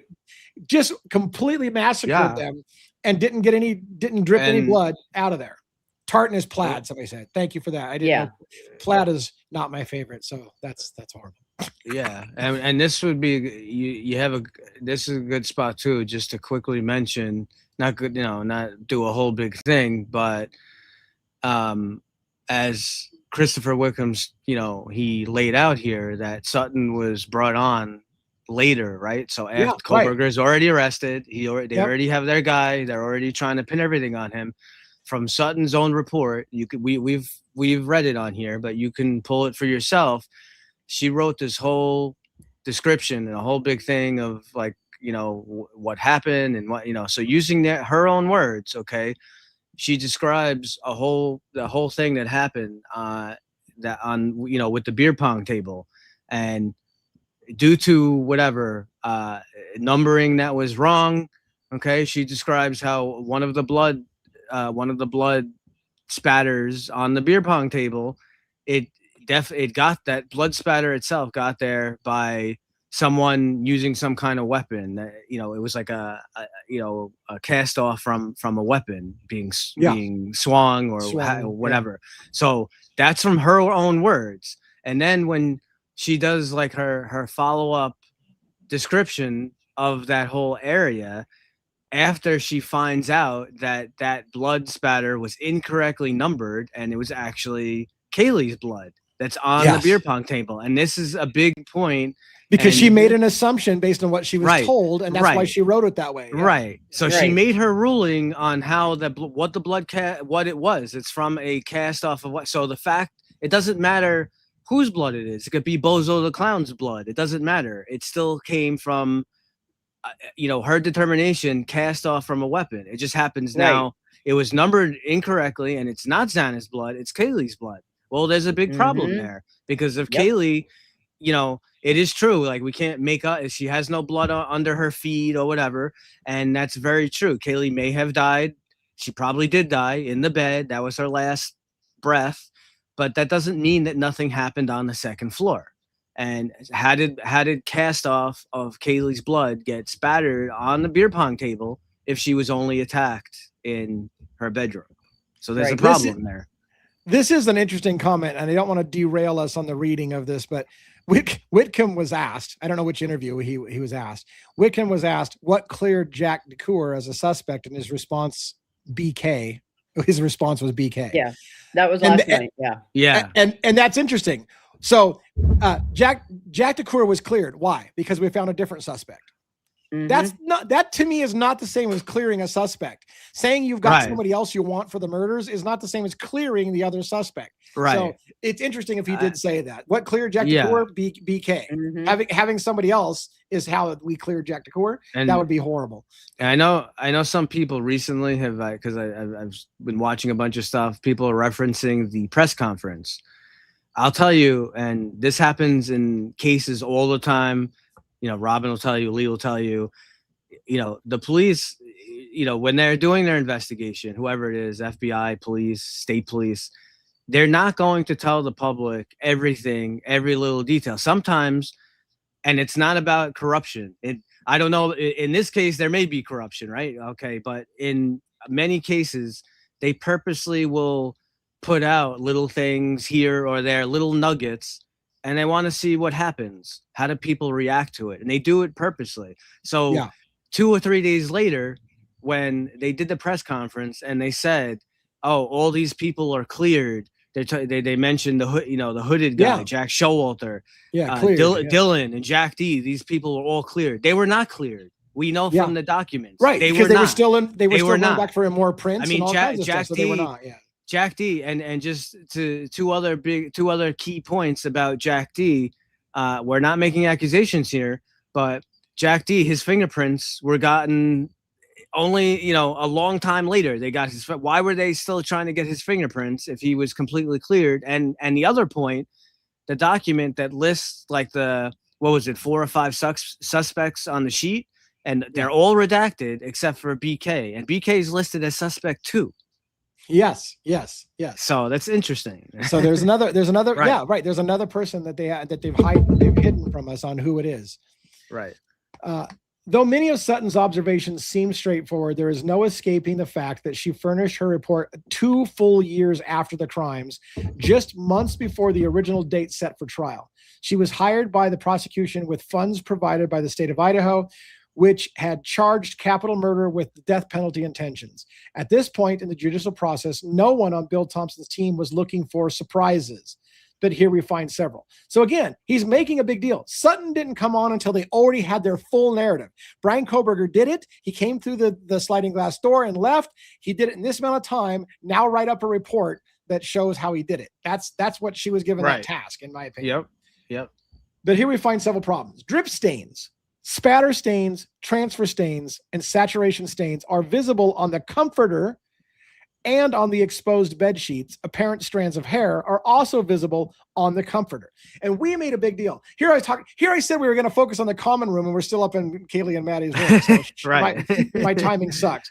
But we keep asking Wickham, and he keeps kind of like not wanting to talk about it. We talked about hair in Ethan Chapin's hand, but we also talk about hair in the bed with Maddie and Kaylee that doesn't match their hair color and has pulled out by their roots. And this is the part I don't understand about Christopher Whitcomb, is he keeps saying, and then he moves on. Yeah, but that's not the important part. The important part is like, yes, there were some other hairs in there. Okay, but isn't that potentially extremely important? I mean, sure. Let me be clear. If Maddie ever had a sleepover, I realize at her age, she probably doesn't have sleepovers, but if she ever had a sleepover and somebody stayed in her bed or slept in her bed for any reason whatsoever, that person could have left hair in there by legitimate means. We all shed hair all the time. But so could it just be somebody who stayed there? Right. But it's still worth looking at that person though. Yes, because absolutely. Because now you have proof that they were there, and the object would be to rule them out. Where were they at the, during the time of the crime? So, yeah. All right. Though not otherwise discussed in Sutton's report, ISP crime scene analysts photographed 2 separate deposits of unidentified human hair in Maddie Mogan's bed. 2 separate deposits of unidentified human hair in Maddie Mogan's bed. The first sample includes 5 separate clumps, dark brown or black in color, slightly curly, approximately 2 inches in length. They lie scattered over an area that appears to be 8 inches in diameter between Kaylee's right leg and the wall. And again, I don't know why. This is the part I don't understand. And I'm not angry at Christopher Whitcomb, but that seems huge to me. Yeah. And he put it in his book because he knew it was going to be huge. But when you ask him about it during interviews, he doesn't want to spend any time on the hair. He wants to move to the common area. And I'm trying to figure that out because he felt it was big enough to put in the book. He made a big deal about it. Multiple clumps of hair, different color than the girls. And then when you ask about it, it's like, well, yeah, but let's move over to this other thing. That part just baffles me, and I don't understand it. I guess some parts of me thinks I'm not smart enough to figure this shit out. Yeah, well, one of the things that he kind of alluded to as well, but he's not going to say any names or anything, that I think that there was all kinds of different, people hooking up with each other, I'll say. Right. And he knows it. He knows it because he has all the messages and all the stuff. So, yeah. Well, the second hair sample, so he said there was 2 hair samples in the bed with Maddie. The second hair sample is visible atop the beige comforter on Maddie's side of the bed, roughly between her knees. This lock of hair is several inches in length, shorter than any of the women's hair in the house, and markedly darker. Unlike the other samples, this strand appears to include bloody roots. One does not need a PhD in laboratory sciences to speculate that it was from someone's head. And again, like these two paragraphs, along with the clump of hair in Ethan's hand that's not Coberger's, are some of the biggest bombshells in the book. Hair of other potential, ripped out hair of someone's head, including root material that's not Coberger's, not the girl's. How is that a small item compared to other things? I don't know. Yeah, I would think that's even bigger than touch DNA on a knife sheath. Yeah. So Sutton's report moves past the hair without speculation or explanation. Of course. And the hair down in Ethan's room or Xana's room was just listed as debris. So they just, we don't want to, we already know what happened. That's the thing. We already know what happened. So why is there need to test hair that doesn't belong to Coberger or the girls? It's irrelevant. If it doesn't match our suspect and it doesn't match the victims, it is irrelevant because they already concluded what happened in the house. So they didn't care to write it. And the problem, and go ahead, Robin. I was just going to say, and even if that hair does not have roots, there is now a lab who has perfected a technique to be able to test hair for mitochondrial DNA without roots. Yeah. So, and it was used in the Rex Heuermann case, in the Long Island serial killer case. Yeah. So that we know that hair can be tested even if it doesn't have roots. So if they still have it viable somewhere, which who even knows at this point, if Bryan is granted a trial, that hair could still potentially be tested. And it's a big deal because, you know, this is the argument now, right? Because Cy came forward, he did a whole bunch of interviews, and he's making a big deal. He's like, there wasn't a clump of hair, it was one hair. Well, when you read the reports, I mentioned it in my intro, they tested, one hair was tested that came back to Ethan. I don't know if that's what he's referring to, and I don't know what I don't think what we know. Okay, there's stuff obviously we don't know. We know that Turvy actually went to the lab. He was there. Yeah. He went to the lab. So there apparently there is a picture that Wickham saw and that Turvy saw. But not only did they see this picture of hair that who knows what they did with it, where it is now. Turvy also went to the lab and he said there is still hair that's attached to the bed frame or whatever. Or whatever. He saw it. He saw it himself. Did Cy go to the lab? No. As far as we know, he didn't. So Turvy's gonna. I'm not saying he's right about everything, but I don't think Turvy would risk his whole reputation and all these cases and everything that he's been part of and make it up that there's no hair. I think Turvy knows the difference between one hair and a clump of hair. and I know this is gonna be a little bit morbid, but if you get hit or stabbed in the head, what is your first reaction going to be? It's going to be to reach up and hold and to grab the wound. That's going to that could potentially get your own hair on your hand as you reach up to grab your head, like, oh, fuck, I just got hit in the head. That's what we all do. So I'm not surprised if a hair of Ethan Chapin's ends up on his hand as he gets hit in the head or attacked or whatever, because that's natural for you to grab. But a clump of hair that's stuck to the bed frame and on the floor and in his hand is not his hair. And they keep wanting to, people keep wanting to mislead people on, it was Ethan's hair, you dumbass. No, a hair was tested as his. And they're using that to make you forget about, we're talking about clumps of hair, not a hair. And I believe he even said, it was 6 to 8 inches. Yeah. Right. Yeah, it's not. Yeah, it's. Anyways, let's keep going as much as we can. We thank you, by the way, for the gift. Yeah, thank you. Snowball 64. What a great name. Takes me back to Clerks. Why do they call him Snowball? Anyways, thank you very much. Appreciate that for $5. That's amazing. Thank you, Sam. Thank you. And the gold coin, the gifts. Thank you so much. All right, let's continue on. We may have to do this over a course of nights, but I guess that's what's great about going on every night is you can do it over a course of nights. But Sutton's report moves past the hair without speculation or explanation. Just okay. And now here's the big thing from Sutton's report. A large pool of blood has accumulated. And it's funny. I keep saying we got to get to the common room. I can't get past Kaylee's room. It's part of this chapter. A large pool of blood has accumulated at approximately the thigh region of Kaylee Gonzalez, even though referring to the autopsy report, no injuries are reported in this area to account for this pool of blood. This is Sutton's report. For this large pool of blood to accumulate, a source of blood had to be above this area while bleeding occurred. So that's super interesting. That like, where did that blood come from and what happened? Did the body get moved after that bled in that position? Officer Nunez's, this is back to Wickham now. Officer Nunez's body camera, as well as photographs taken from the first 2 hours of investigation, show this pool of blood to be liquid. So again, Sutton identifies a pool of blood from the photographs, and the body camera footage that Wickham reviewed, as well as photos that he's seen, you can still see the pool of blood. For blood not to dry, it was still pooled when the picture was taken, and it was still liquid, not dried. That's what Chris is trying to point here. It's still wet. It's still liquid. It's not dried up. For blood not to dry after approximately 10 hours in a porous barrier like a bed comforter, so it's a pool of blood on a bed comforter that's still wet and hasn't soaked and completely saturated the thing, it would have to be significant in volume. Although that volume was never measured, it seems obvious that Kaylee Gonzalez suffered one or more significant bloodletting injuries directly above this deposit. The only possible explanation was that she was sitting up at one point during the attack before moving or being moved to the position where police found her against Mogan.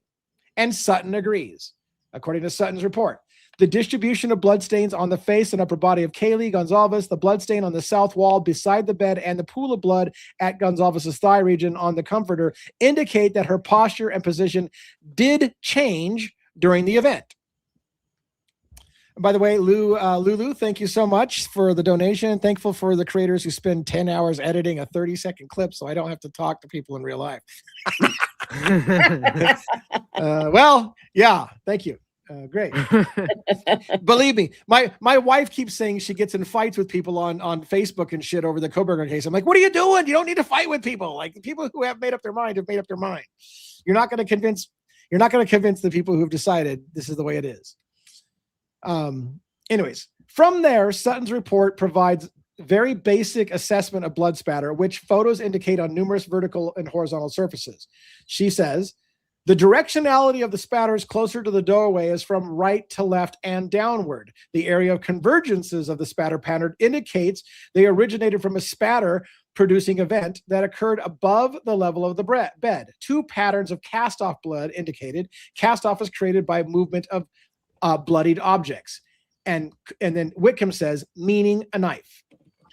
Based on police disclosures, however, we know that Kaylee Gonzalez was asphyxiated, so strangled, and beaten as well, suffering blunt force injuries to her face and skull. At this point, all we have is Sutton's report for reference, but critical evaluation of the photos, autopsy reports, search warrant inventories, and laboratory analysis will soon uncover a very different set of facts.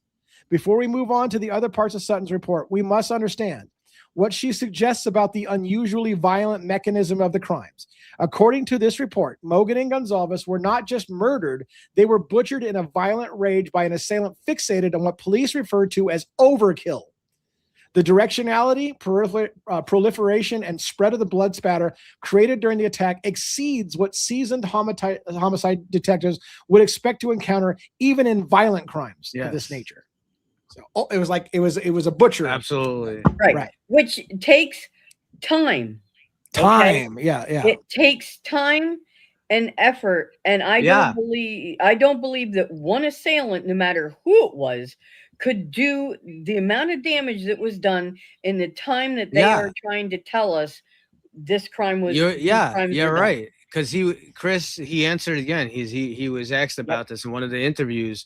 To get Paticchia to show up while you're that doesn't take 5 seconds. No. Takes, no. So all if you're like, oh well, that could be done in 30 seconds, depending how. Even if it's 30, all these times, all this adds up. 30 seconds here, 30 seconds there. All of this adds up, and you're not going to be able to get all this done in the time period that we're told. And yes, Katz Mojo said, didn't Wickham suggest that there may have been 12 additional? Yes. He said there's at least a dozen legitimate alternate suspects. Only 4 of which made the list in front of Hitler, and all 4 of those were rejected as alternate suspects. But there's a list, and an entire chapter of Wickham's book was removed by his publisher because they were terrified of libel suits and lawsuits that came with it. Because Wickham was going to spell out for you in his book better suspects, but the publisher wanted no part of that because it sets them up for potential lawsuits. So. And that's the difficult thing. I mean, trust me, he had a whole chapter devoted to who's a better suspect, and we don't get to see it. That sucks. Sutton documented blood spatter dripping down the wall. Okay, I didn't read her report. Sorry. ISP image 5122 depicts spatter stains associated with impact on the door casing and the exterior surface of the bedroom door belonging to Madison Mogan. This is consistent with the spatter stains having originated due to an impact delivered to a source of exposed blood on the bed. So something hit a source of blood on the bed and caused spatter. Sutton documented blood spatter dripping down walls, staining furniture, stuck to the underside of shelves. She noted blood patterns on the comforter, the sheets, the mattress, 2 pillows, and the door jamb, and on the door itself. What she did not say is that the distance from Mogan's head to the exterior of the door was approximately 10 feet. A trajectory like this would suggest force beyond what anyone would normally expect in a stabbing. The large stains, which accumulated with flow stains, are indicative of cast-off stains created by a bloody object in motion, she wrote, adding that spatters associated with impact were found on the underside of a shelf above the headboard of the bed.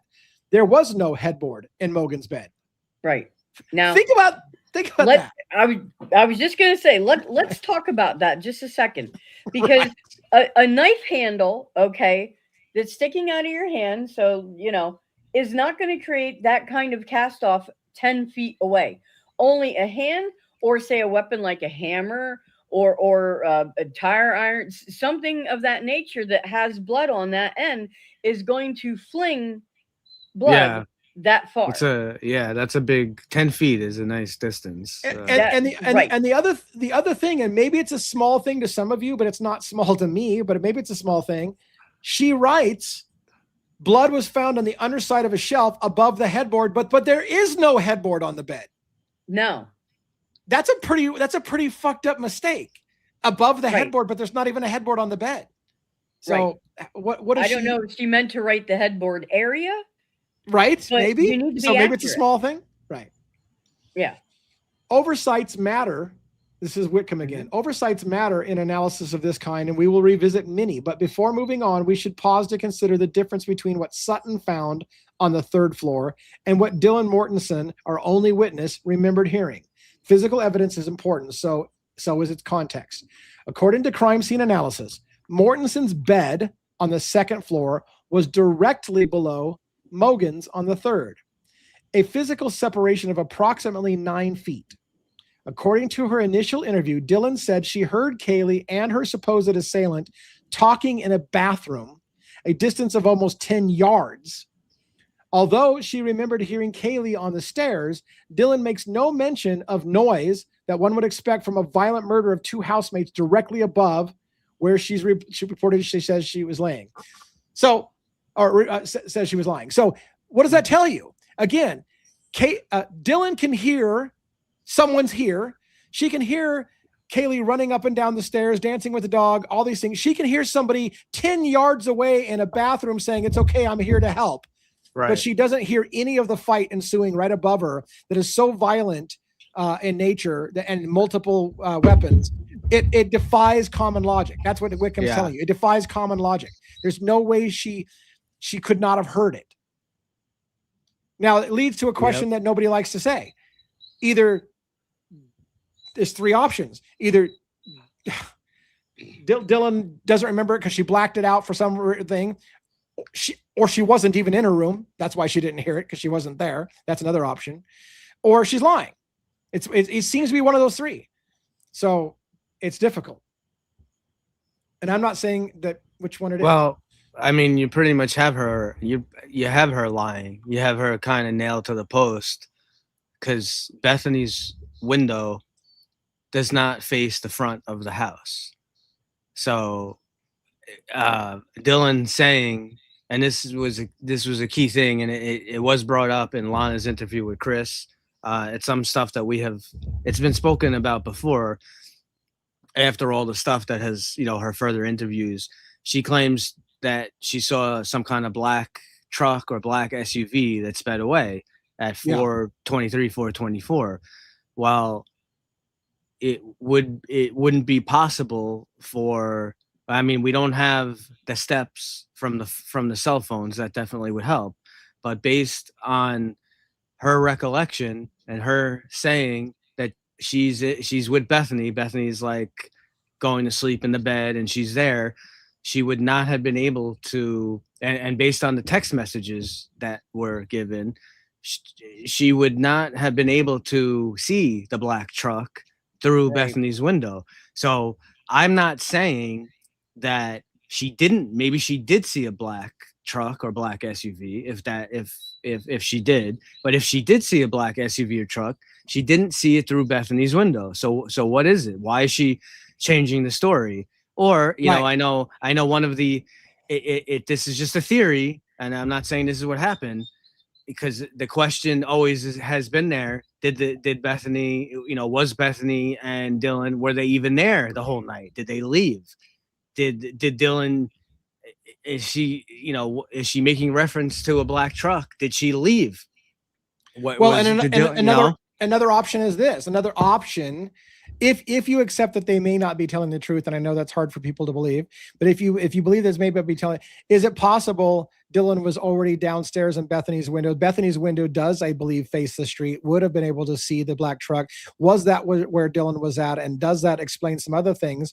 When she hears Kaylee upstairs, was it on the second floor because Dylan was already down on the first floor? You can start to get really convoluted with this. Yeah. If Dylan wasn't in her room and she was actually in the first floor with Bethany all along, that's another option of why things maybe don't make sense. But anyway, let's continue with this a little bit. Thank you, Kawanda, for the gift. We appreciate that. Yes. Whatever happened on the third floor of 1122 King Road in the early morning hours of November 13th, one might assume that it made plenty of noise. On November 13th, 2022, at 1:49 p.m., Officer Lawrence Mowry summoned Dylan Mortensen to the Moscow Police Department with the intention of interviewing her regarding the murders of Xana Kernodle, Ethan Chapin, Madison Mogan, and Kaylee Gonzalez. Though Mortensen had provided information to Officer Nunez earlier in the day, this interview was her first formal representation of facts. Labeled Supplement 42 in the MPD file, it is here transcribed verbatim.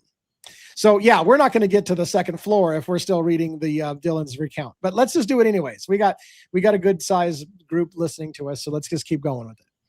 Yeah. This is from Dylan's report, or I should say, this is from Nunez's report taken after talking to her. Dylan said she was a resident of the house where the incident occurred. Dylan said she was at a Sigma Chi party at around 10:30 p.m. on 11/12/2022, where she was drinking. Dylan said she went to Allie's house. Dylan said she believes she arrived home between 12:30 and 1 o'clock in the morning on 11/13/2022. Dylan said she thought Bethany arrived home at around 20 minutes after she arrived. Dylan said she believed Maddie and Kaylee arrived home at around 1:30 or 2 in the morning on 11/13/2022.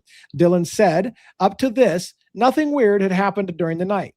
Dylan said she and her friend Lakeland came home, followed by Bethany from Sigma Chi. Dylan said Lake lived at the Pi Beta Phi house and Bethany was her roommate at the residence. Dylan said when Maddie Mogan and Kaylee Gonzalez came home from the corner club at the same time, and everyone went to bed. Everyone went to bed. Yeah, right. Dylan was asked about the layout of the house. Dylan said Kaylee's room was directly above her room. Well, didn't they just say a minute ago that Madison's room was directly above Dylan's room? All right. Yeah.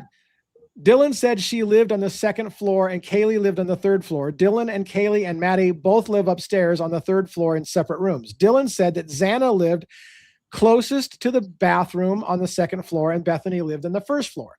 When asked about Murphy, Dylan said it was a dog owned in common between Kaylee and her ex-boyfriend, Jack. Dylan said there were no apparent issues between Kaylee and Jack. Dylan said Maddie had a boyfriend named Jack Schrager, who was in Boise at the time of the incident.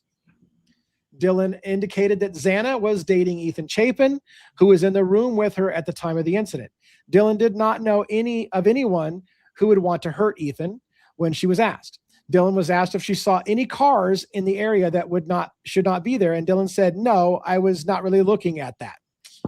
Dylan said she woke up at around 4 o'clock in the morning on 11/13/2022, where she could hear Kaylee and Murphy the dog dancing. Dylan said she knew it was Kaylee because she recognized her voice and could hear Murphy barking. Dylan said she heard Kaylee go upstairs and say, "There's someone here." Dylan said thought she heard Kaylee run back down the stairs. Dylan said Kaylee sounded scared when she made this statement. Dylan said at the time she jumped up and locked her door because she did not know what else to do. So already you have from her statement, Dylan seems to think something's terrible going on in the house. Kaylee just yelled someone's here and is running down the stairs, and Dylan goes and locks her bedroom door immediately. So it sounds like Dylan is fully aware something horrible may be happening. Yep. Thank you for the memberships, Wisteria. We appreciate that. Thank you so much. Appreciate that. Yes. I'm not even looking at my screen, so I'm reading so much. So thank you so much for that. Yep, we appreciate it. All right. Dylan said she called out Kaylee's name and did not indicate if she got a response. Dylan said she then tried to call Kaylee, Xana, and Maddie on their phones. Dylan was asked if she saw anyone come downstairs or heard anything, and Dylan said, "No, I don't even know how they got in. We're usually pretty good about locking doors and never had problems before. It was just really random," which is not consistent with what everybody else says, but we'll just leave that for now. When asked again about the series of events, Dylan said that she opened the door when she cried out to Kaylee, then closed the door because she was scared. God, when you read this, it doesn't make any sense to why you don't call 911 for. Anyways, Dylan said she then opened the door again and heard who she thought was Kaylee, but it could have been Xana, crying in the bathroom. Dylan said she then heard a man's voice say, "It's okay, I'm going to help you." Dylan said it was weird because the statement was not in a nice way, and the voice was one that she had never heard before. Dylan said she called out to. So again, we've got a lot of problems.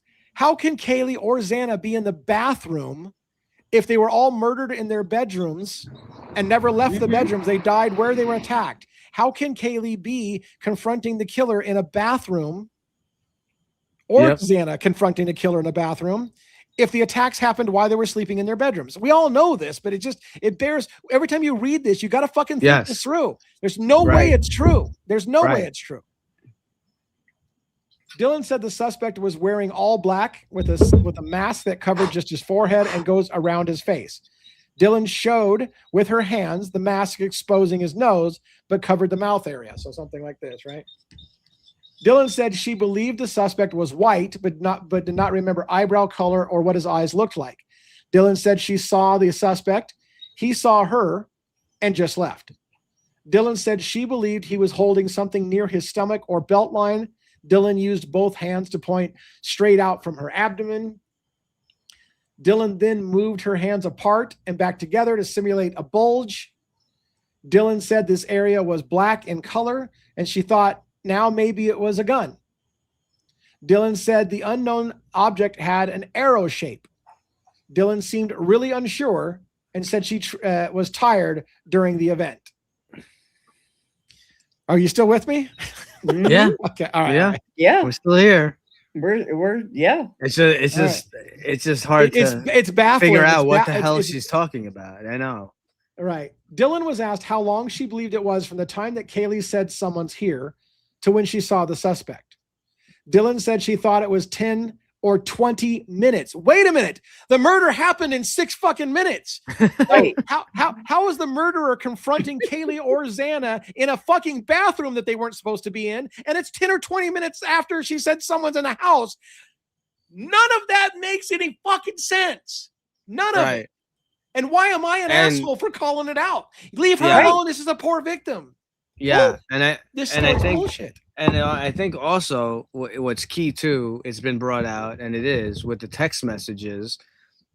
So you see, there's like a 2-hour gap there, right, from 254 to Right. when all this starts apparent by the state's timeline. A key thing that is missed a lot, but it's not missed now because it's been brought out by other creators and other people have been talking about it. Bethany contacts Dylan first. It's not Dylan Yes, right. contacting Bethany, No. and that's a key point. It's a Yes. very key point. Yes, absolutely. And those devils in the details matters, Yeah. especially when they tell you one thing and then it's not supported by the facts. So what does that say?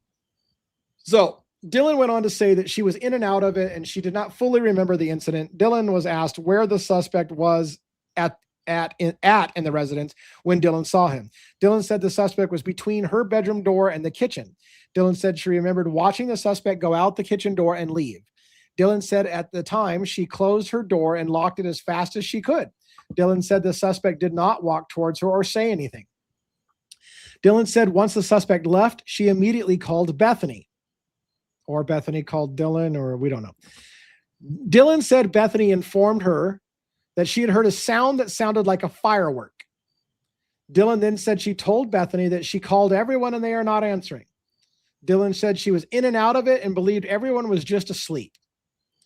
How can you believe everyone's just asleep when you just said Kaylee was dancing with her dog to music and saying someone's here and running up and down the stairs and in the bathroom talking to the killer, but you believed everybody was sleeping?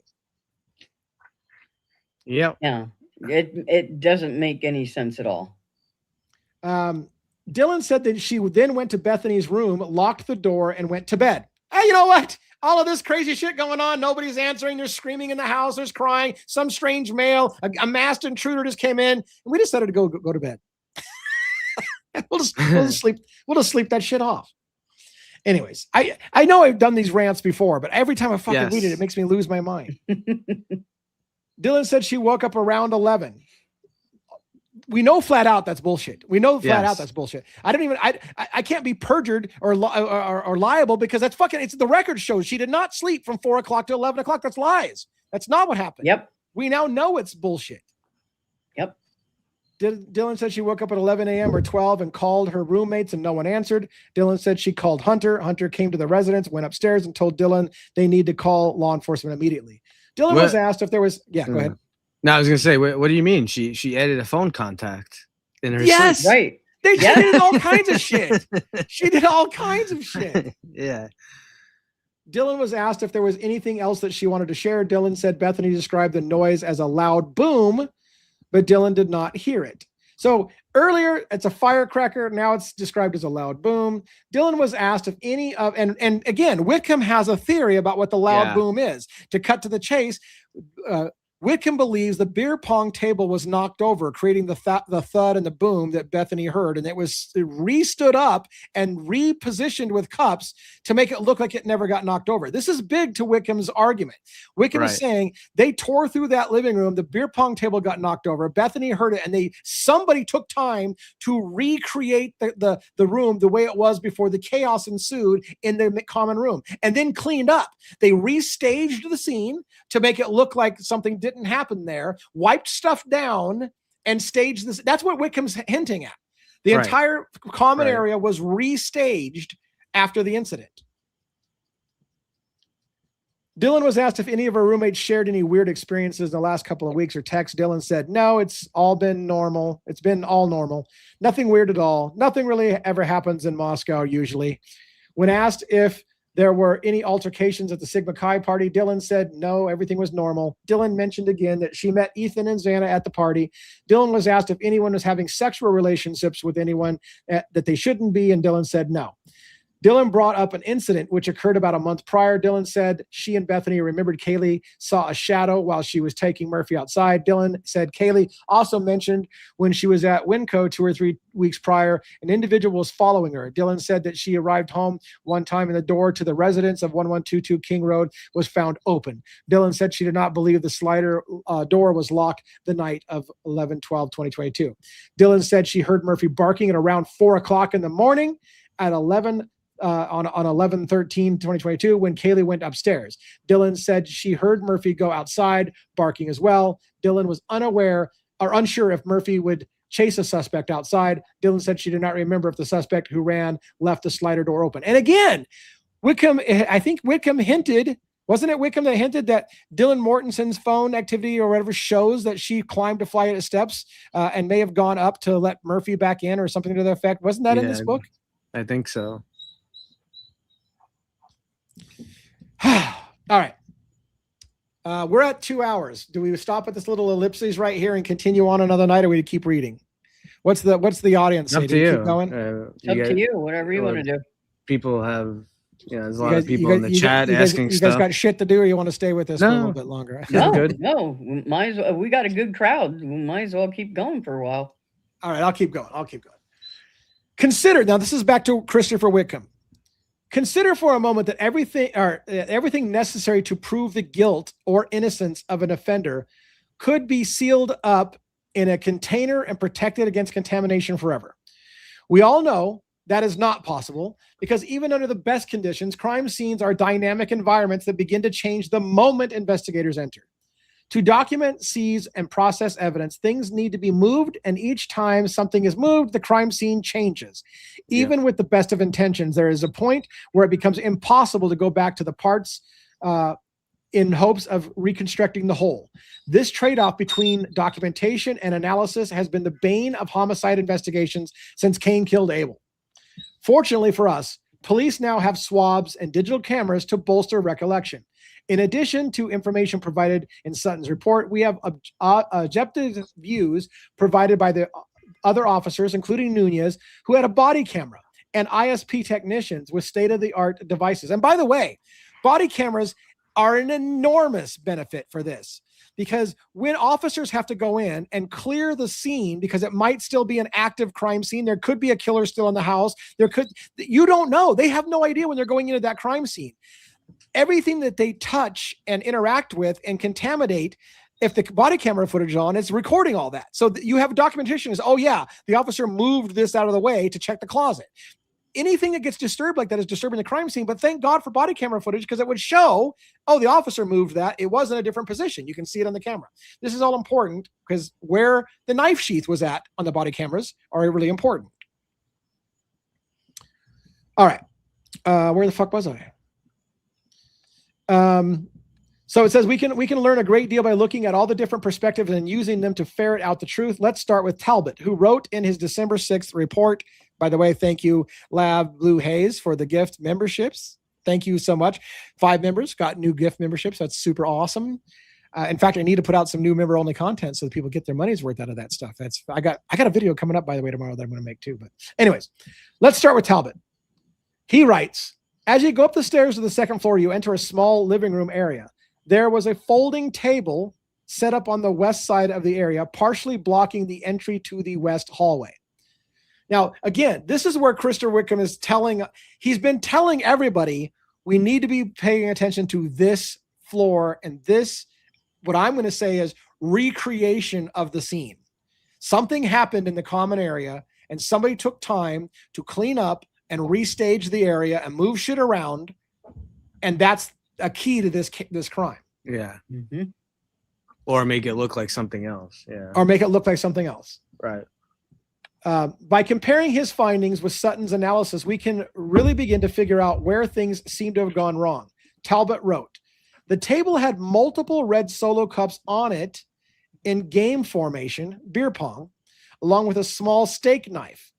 There were multiple areas of red liquid on the table that appeared to be blood. Wickham narrates, though he no doubt had plenty of experience interpreting evidence at crime scenes, this seems not to be true at all. Numerous photographs clearly show that potential bloodstains were so faint they were barely visible from a few feet away. These stains had no three-dimensional geometry, like one would expect of droplets, suggesting that if the blood was present, it had been wiped away. Laboratory analysis would seem to affirm this, based on findings that the stains were unidentifiable because they had been diluted with an unknown substance, Talbot continued. So look, right off the bat, Wickham's telling you what Talbot wrote in his report about multiple red stains of liquid that appear to be blood doesn't seem to jive with the actual body camera footage and the photos. You can barely see the blood. How did he see it so quickly? Talbot continued, as I walked west from the living room, there was a half wall to my right. I could see multiple drops and runs of red liquid along the entire half wall. And now Christopher Whitcomb opines. This is confusing. Photographs show there are no drops of any substance whatsoever on the short wall above the staircase leading down to the first floor. Yes, forensic teams would document evidence of staining by what is later determined to be blood, but it looks significantly different from that discovered in Mogan's room on the third floor or Xana's down the hall.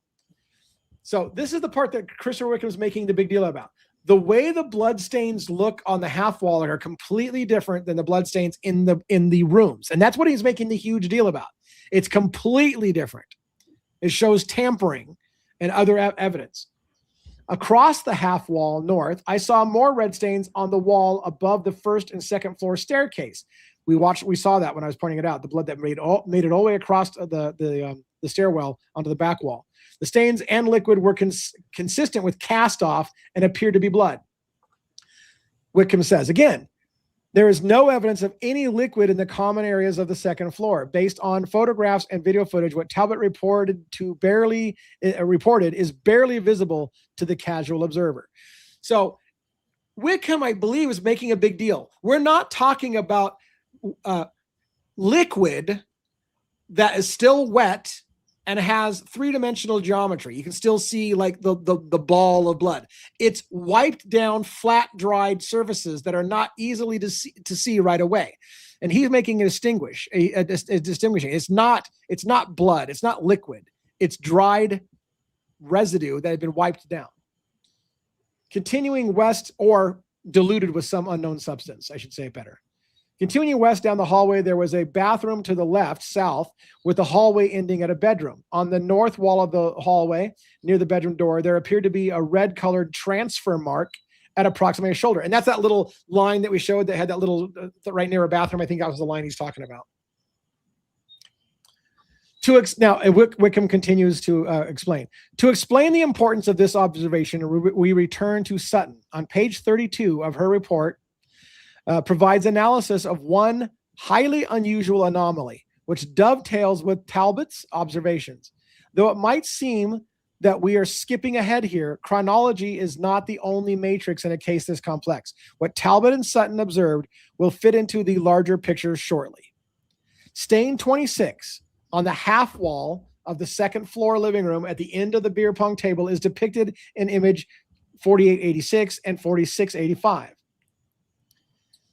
This is one of the blood transfers that Talbot also mentioned. Sutton wrote, stain 26 was tested for the presumptive presence of blood and was positive. Stain 26 is diluted cast off with associated flow stains. The numerical designation was added by Talbot's team Sunday afternoon.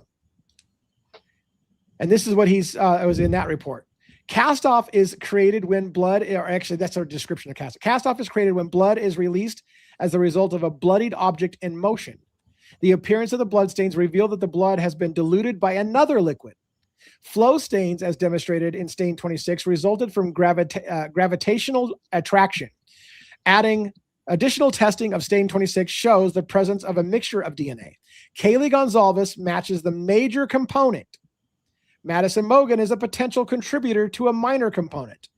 There is no physical evidence to indicate that Kaylee Gonzalez or Madison Mogan was in this location after sustaining their bloodletting injuries. So let's walk through that on what they're saying.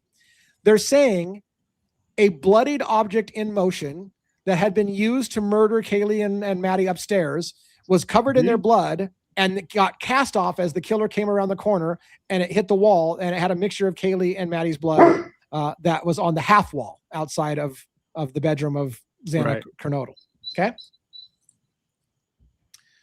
What Sutton makes clear, and what prosecutors have never disclosed to the public and are not required to since there was a plea deal, is that liquid blood from the third floor somehow made its way to the second floor, where it was transferred to the half wall leading down to the first floor. This blood, identified through DNA as belonging to Mogan and Gonzalez, was diluted with an unknown liquid before drying on white painted sheetrock with no discernible edges, volume, or mass. These blood spatters, though up to 12 inches in length, appear to have been wiped off the wall. Wow. Now, this is huge. Yes. Blood from the victims upstairs came down and was cast off on the wall, and then somebody tried to wipe it down and wipe it off. Or so Wickham is saying that's what the reports say and show. Because that's one thing we say about Wickham will tell you. I'm not telling you that. That's what the report says. The report says that. Altogether, police found and identified 15 separate areas where blood from victims had been transferred to flat vertical surfaces on the second floor. 15 separate areas. 3 of these stains were found on floor molding in the hallway leading to Xana's room, 2 west, 1 east, and all the rest, except for 2, on the knee wall or the south wall leading down to the first floor. Every single one of the stains documented by law enforcement laboratories tested positive for blood and was tracked via DNA to Maddie and Kaylee. So a whole bunch of Maddie and Kaylee's blood is all over that half wall area, but diluted and possibly wiped down. Now, I realize many people saw Asgut Technologies or Asgut Industries video where she says, yeah, Bryan Kohberger was chasing Xana around the hall. He slipped his hand through the beer pong things, and that got water on his hand, and then he flung his hand around the corner as he was going, and it sprayed diluted blood of Kaylee and Maddie. And that sounds really good. It sounds really logical. But let's work through this. Neither Maddie nor Kaylee entered the living room after they were attacked, meaning the killer or killers may have tracked liquid blood from the third floor and cast it off as droplets while moving from the kitchen across the living room and then down the hallway to Xana's bedroom. And by the way, that's something Wickham's been consistent about. He believes Kaylee and Maddie were attacked first, and then the killers came down and finished off Xana and Ethan and maybe chased Xana into the bedroom. That's pretty consistent with what Wickham says he believes the facts show. Oddly, police found a single anomaly that, if released to the public, could have caused widespread uproar. They got my attention now. Documents specify that blood matching DNA from Ethan Chapin was found on the flat wood knee wall at the opposite end of the house near the top of the stairs leading down. Sutton's report shows that due to being found naked except for unstained white socks, Ethan Chapin never left the room in which he was attacked. So how did Ethan Chapin's blood get all the way out into the hall on the knee wall, on the half wall, if he never left the bedroom? Is it cast off as the killer came back out after killing him? Well, let's continue. Most important, crime scene photographs appear to document that 2 of the diluted knee wall stains were found underneath, and this is where we talked as a team. Yes. Underneath a box of White Claw beverages. Yep. Underneath. Who moved the White Claw box to cover up Ethan's blood? As I would say, listen, we need to know.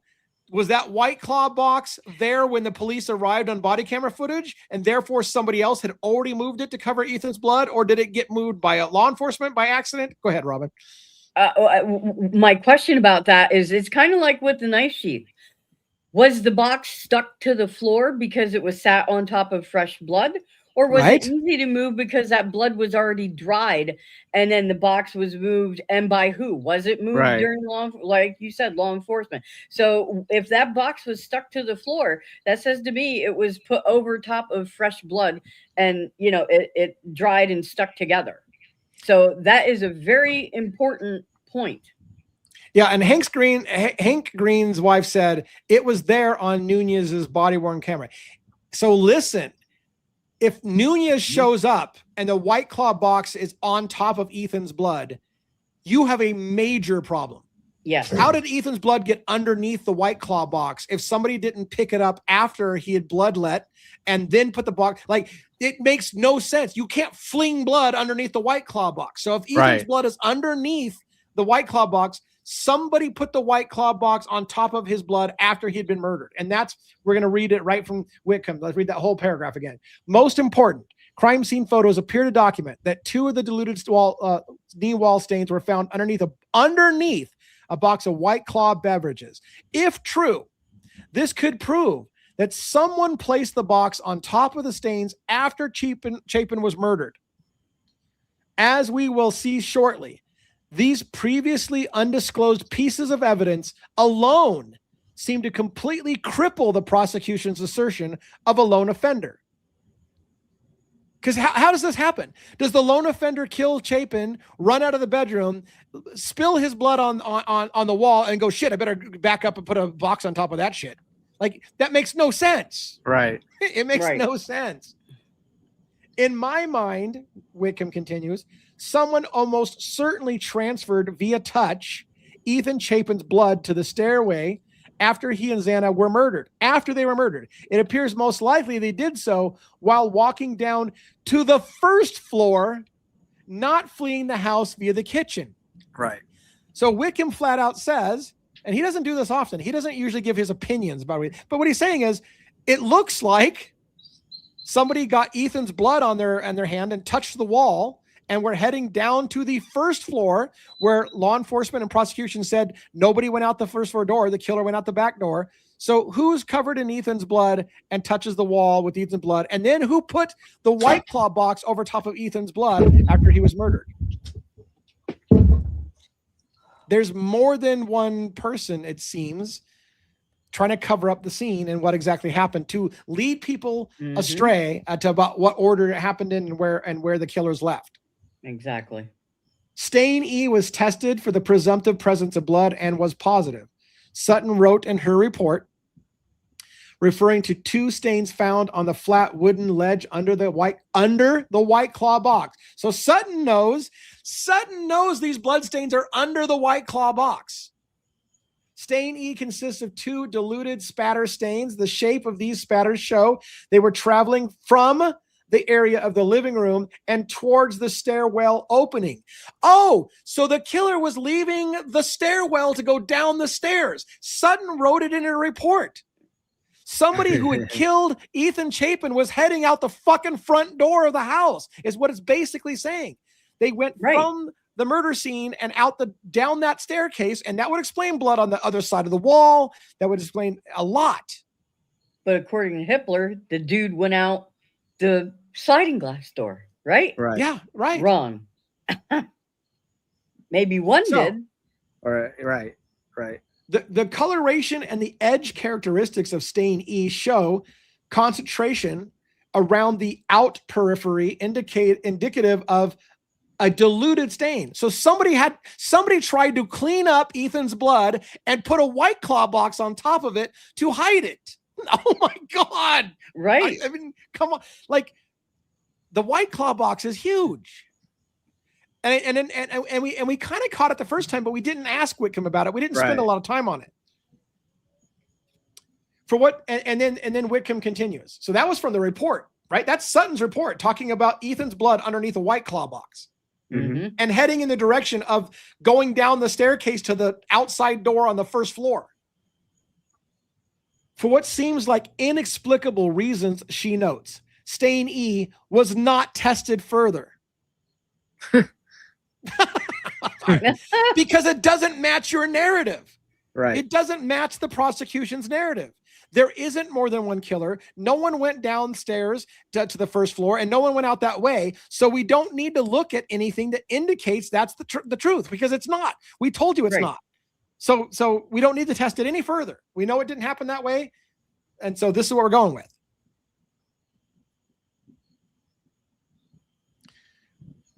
Perhaps one might speculate now that relative to all the other blood spatter evidence in the common areas of the second floor, stain E represents one significant problem in the case against Bryan Kohberger. If he, in fact, was the lone assailant, why would he take time to place a White Claw box over the blood stain that were so diluted that they were barely visible to the naked eye, far from the path that he would have taken to escape? How did Ethan Chapin's undiluted blood end up at the top of the staircase leading down to the first floor when there's no evidence that anyone except for Dylan went down there? And that's a problem. Yeah. Yeah. Did Dylan have some of Ethan's blood on her hand? And I'm not saying that means Dylan did anything. I'm just saying if she's the only one we know went down this, follow the logic. If Dylan's the only one we know went down that staircase and Ethan's blood is on the wall, and it wasn't another assailant, then Dylan had to have had to touch the wall with Ethan's blood. I mean, wouldn't that be the only logical conclusion? If you tell me it can't be anybody else, it can't be the killers. So and the only person we know who went down the stairs was Dylan. So how else does that get there? Right. And this comment from Meanie is a good one. It does make it worse if it's diluted under there. It makes it absolutely, Someone tried to wipe it up and then put a box over top of it to hide it. So this just blows a hole right in Cy Ray's comments about there was no cleanup. Yeah.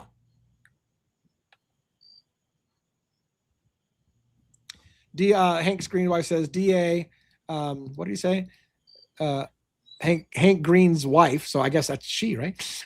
DA, they moved that box back to the floor in the pictures they took with the living room twinkle lights on. Yes, I know. I see several objects move around the crime scene, so that's the critical part. But it sounds like Sutton agrees.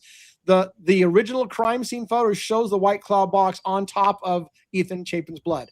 That is one of the big bombshells we haven't spent as much time on, and it needs to, because I can see it. That's a huge fucking problem.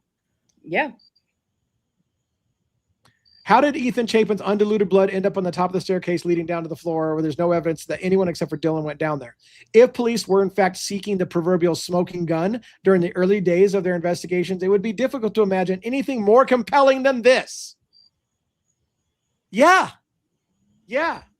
So look, this is a good stopping point. We finished chapter 3. Yep. There is more. The beer pong table, the $2 bill with the drugs, the face print on the glass. That's all stuff that we could cover tomorrow if you want to continue this. We also, like one pointed out, we've got multiple interviews that have come out recently that have other details, like the individual who said he saw the front door wide open. Oh, wait, you mean the front door that somebody may have being covered in Ethan's blood, gone down the staircase and out the front door?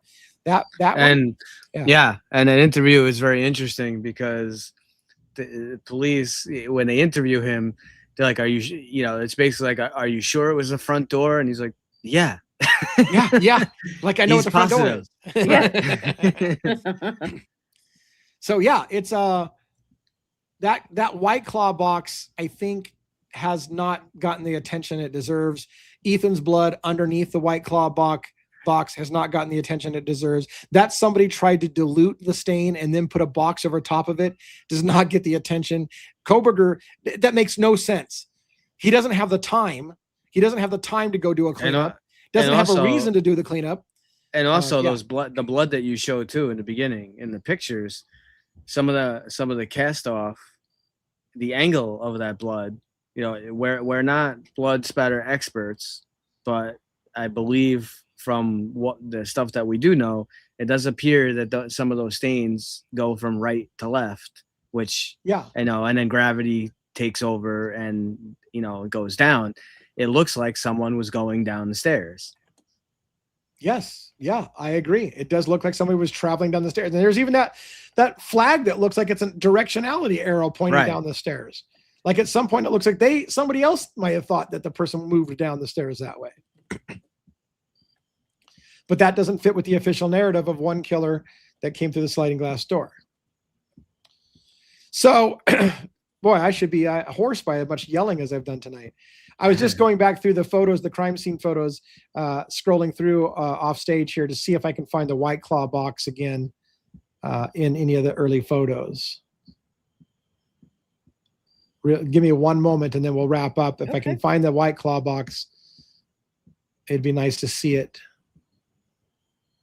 So this is where I think it is. So you tell me if this is where it is. Is that the White Claw box up there on the wall or no? And it's hard to see because can't quite tell. that would be it. That would be it again. Is that? Yeah, if you can try to zoom in, maybe. Yeah, I can't tell from that distance. I can't tell from that, but if you can go. Stand by.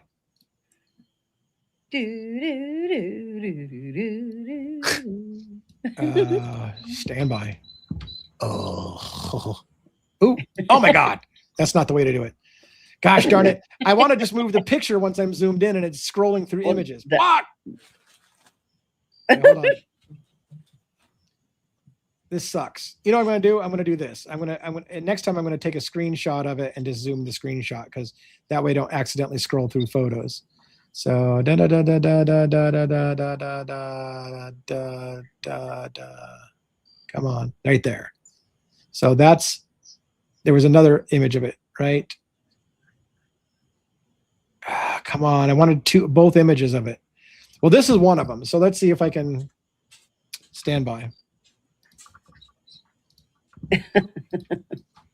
Yeah. I was like, don't make that mistake because who knows what I've got on my clipboard. Hold on a second. Let's go snip. Okay. All right. If I put this over here on this screen, add to stage, can I zoom in on this? Yeah, there you go. Yeah. Now I can see it. Is that a White Claw box? I think so. Yeah. Is this the emblem here?